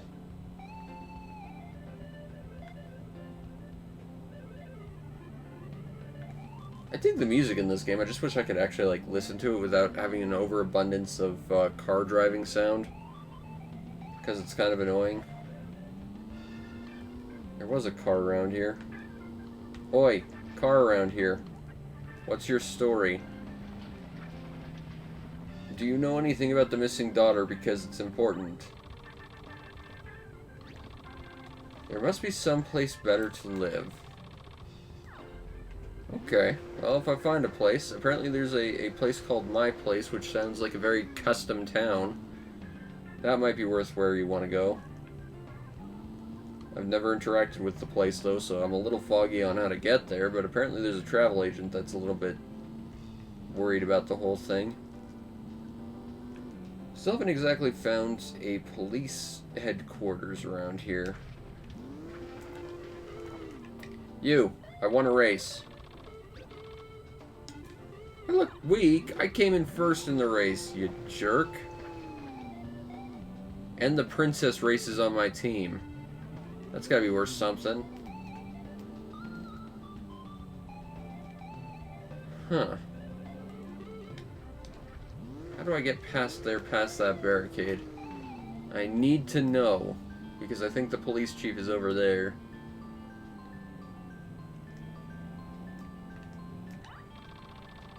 Coin. There are many Chorokyu coins. My dream is to fill a room up with them. Okay, so you are who I have to go through to get these coins actually turned into something of value. I'm not sure I necessarily like that it's basically on a random roving character, but, you know, whatever. Whoa, okay. Gotta be a little bit careful not to fall in the drink if we want to follow this path, but we'll see what we can do. Okay, physics. I'm not sure what that was about, but you certainly physicsed. So what's... oop, there's a coin. I feel like this is a secret place that might have some answers. Because it's a secret place. Got another coin. still haven't really seen a police headquarters to talk to anyone, though. You live away from this because you play the trumpet. Sure.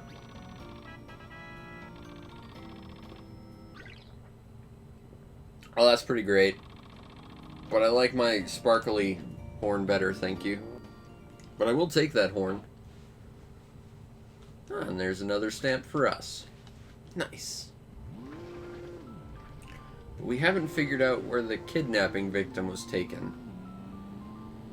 Nor do we know exactly where the police chief is.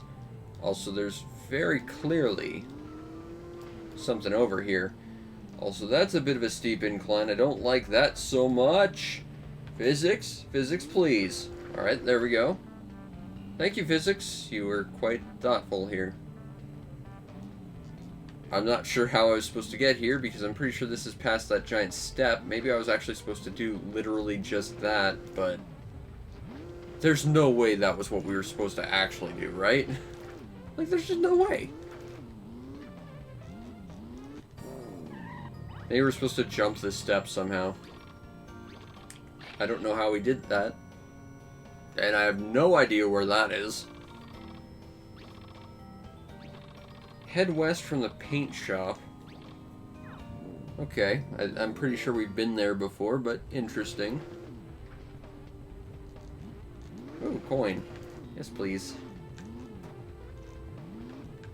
Is there a path? Okay, it looks like there might be a bit of a path that way. It might be worth checking that out. There might be a coin over there, but what's in this building?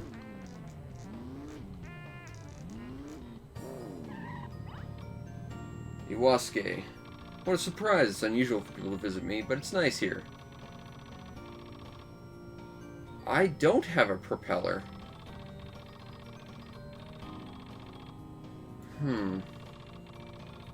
He got it in a building under the sea near a snow-capped mountain. Now, the thing is, I know what he's talking about.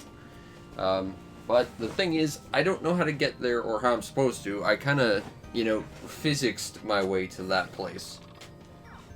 But thanks. It's good advice. We met Iwasuke.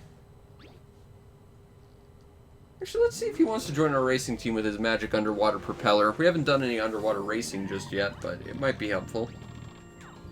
Nope. Nope, he just wants to repeat that his grandpa had a propeller and he wants to laugh at us for not having propellers. Well, that's real nice there, Iwasuke.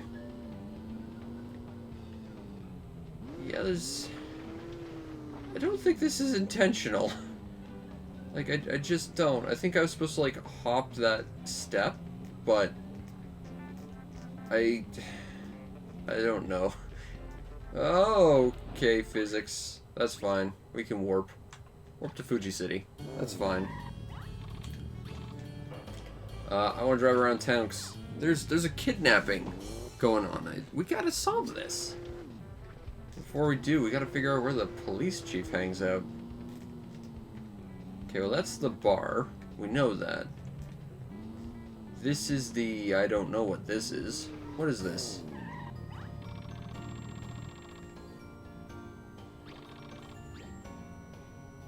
Yeah, let's remove James from our team, because James kind of sucked. Alright, well, we've got a slightly better racing team now. But that wasn't where we needed to go either. Well, it looks like a police headquarters. That way's up to the shrine, which was blocked off by the guard, who I believe said he worked for the police chief. So this is all very, very suspicious. Paint shop, don't need to go there. Where's the shrine? It's northwest. There's a switch on the money box in front of the shrine. I mean, I thought we ran into the front of the shrine, but I need to know what this is now. Thanks, big ear grandma lady. Your weird gossip listening might be very, very useful for us. Let's figure out what this button shrine nonsense is all about and how it connects to a kidnapping.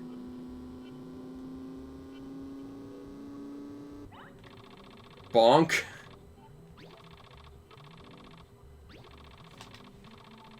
Who cares? I do, because I have a sense of humanity, or carality, whatever. Okay, we ran smack dab into this. Game did not seem to like that. Let's try that again. Out of curiosity, let's see if he says something different.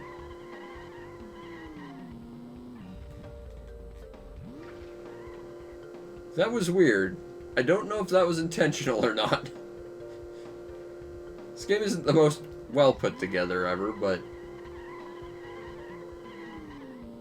you know, it's hard to tell sometimes. Okay. Well, that was interesting. I'm not sure if we actually effectively hit the button, but we're working on solving this murder mystery, damn it. Or kidnapping case. Although those two things are not necessarily mutually exclusive. Okay, so paint shop. Is there anything that looks like a police headquarters around here? What's this? This is the sales associate. The police came to seeing him. I overheard them talking about the dumpling cake shop. Okay, well, we know that, but the dumpling cake shop didn't mention anything, as far as I know. So, unless they're hiding out near there...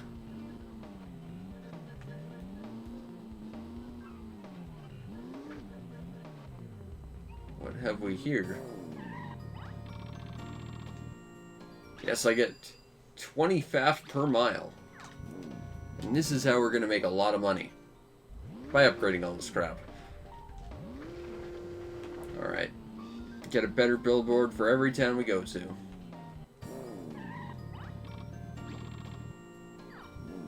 Okay, well, I'll let you know if I find any relief, but I'm looking for the police headquarters. Or some place where I can find the police chief. That's the body shop. That doesn't help us. This is the only other place we can go.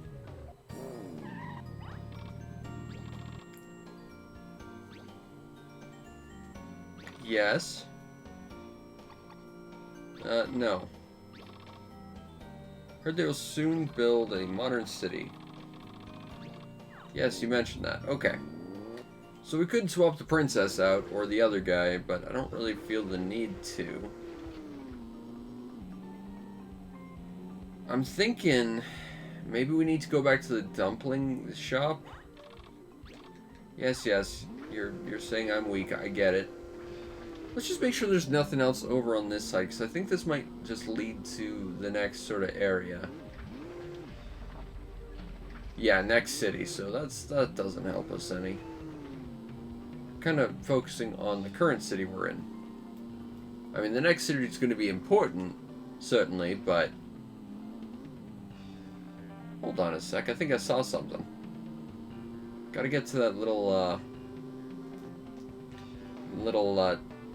island. Ugh. Need better turning radius. Unless the police chief is just, like, some random roving character, maybe. That's possible, I guess. I'm not seeing anything that looks like a police car.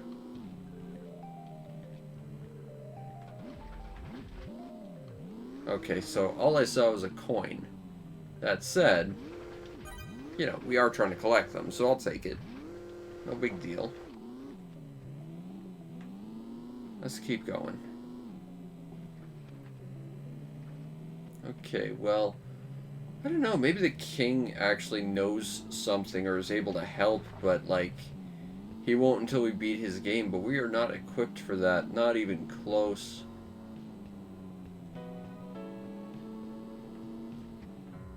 Maybe there's something around here we just haven't seen. I'm genuinely curious where this plot goes, but I don't think we're currently equipped to handle the king. Maybe we can talk to the dumpling owner again? Nope, all he's saying is that his daughter's missing. Interesting. This building has no door. That's also curious. But as far as I can tell, we've checked out every building here. And I'm just not sure what we can do with this at this point. It could very well be that we've kind of exhausted what we can currently do.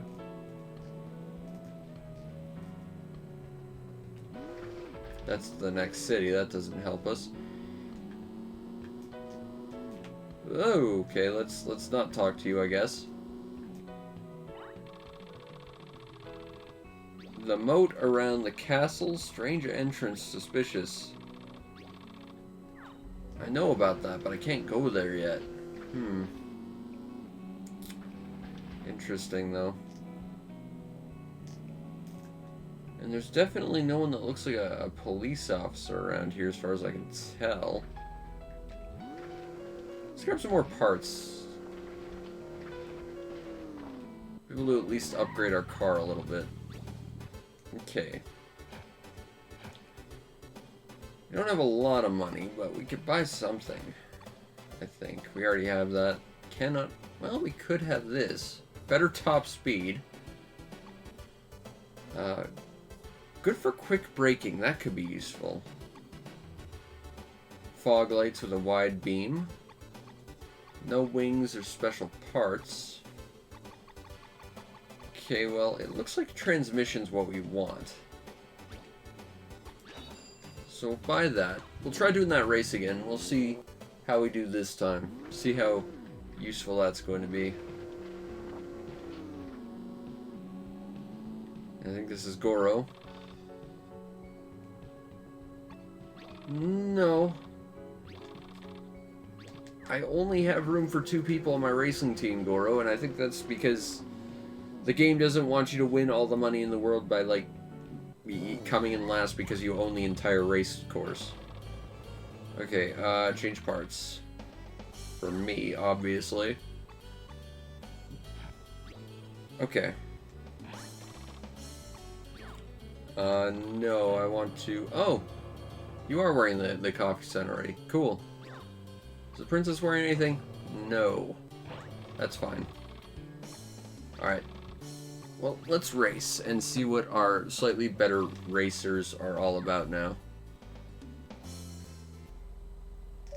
Alright, let's get ready to go. Alright, well, it looks like our teammates are already leading the pack, so that's pretty good.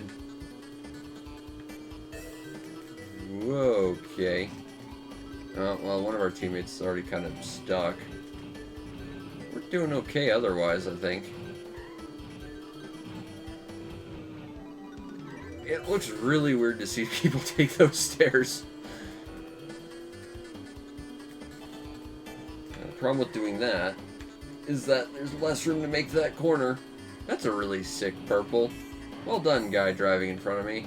That is a sexy color. Okay. Princess, please stop ramming me into a wall. Thank you. I think our cornering has improved a little bit. Maybe. Or maybe not. Physics in this game, they're special's a good word for them. Whoa, okay. We're good. We're good. We got this, no problem. Just gotta keep an eye on where we're going. I don't want to go off. There we go. Alright.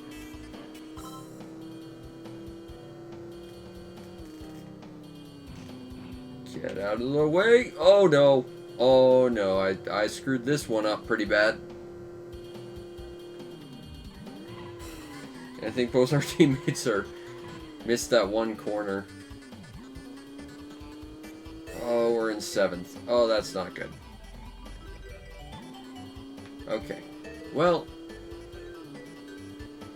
I think as long as we make it in like the top 3, we get some kind of reward. So we don't have to come in first, but I'd still like to. Whoa, okay. Cornering. doing okay. But, like, that... those sharp corners can be an absolute nightmare. Okay, we're good. We're good. We might be able to salvage this. Hopefully. Oh, this corner up here is a bit of a nightmare. Thanks, physics. You may be a harsh mistress, but sometimes you're on my side. Alright. That turn. Yes, thank you. I'm aware I went the wrong way. Oh, holy crap. Oh, this is bad. This is bad. This is bad.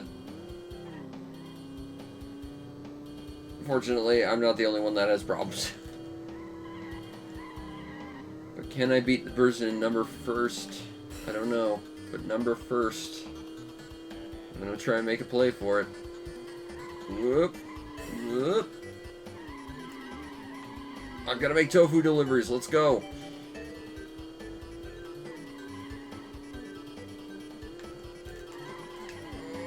Okay. Let's avoid that rock. I think you kind of want to go through this tunnel to make that turn, just because it works a little bit better. It's slightly less harsh. And now here's the scary part. Whoa. Oh, that's scary. Oh, there's both my teammates we just passed. But we came in first, at least. And our teammates are stuck in the wall. Because pathfinding is hard. Well, I still love this game. But I don't think they're gonna help get a surprise.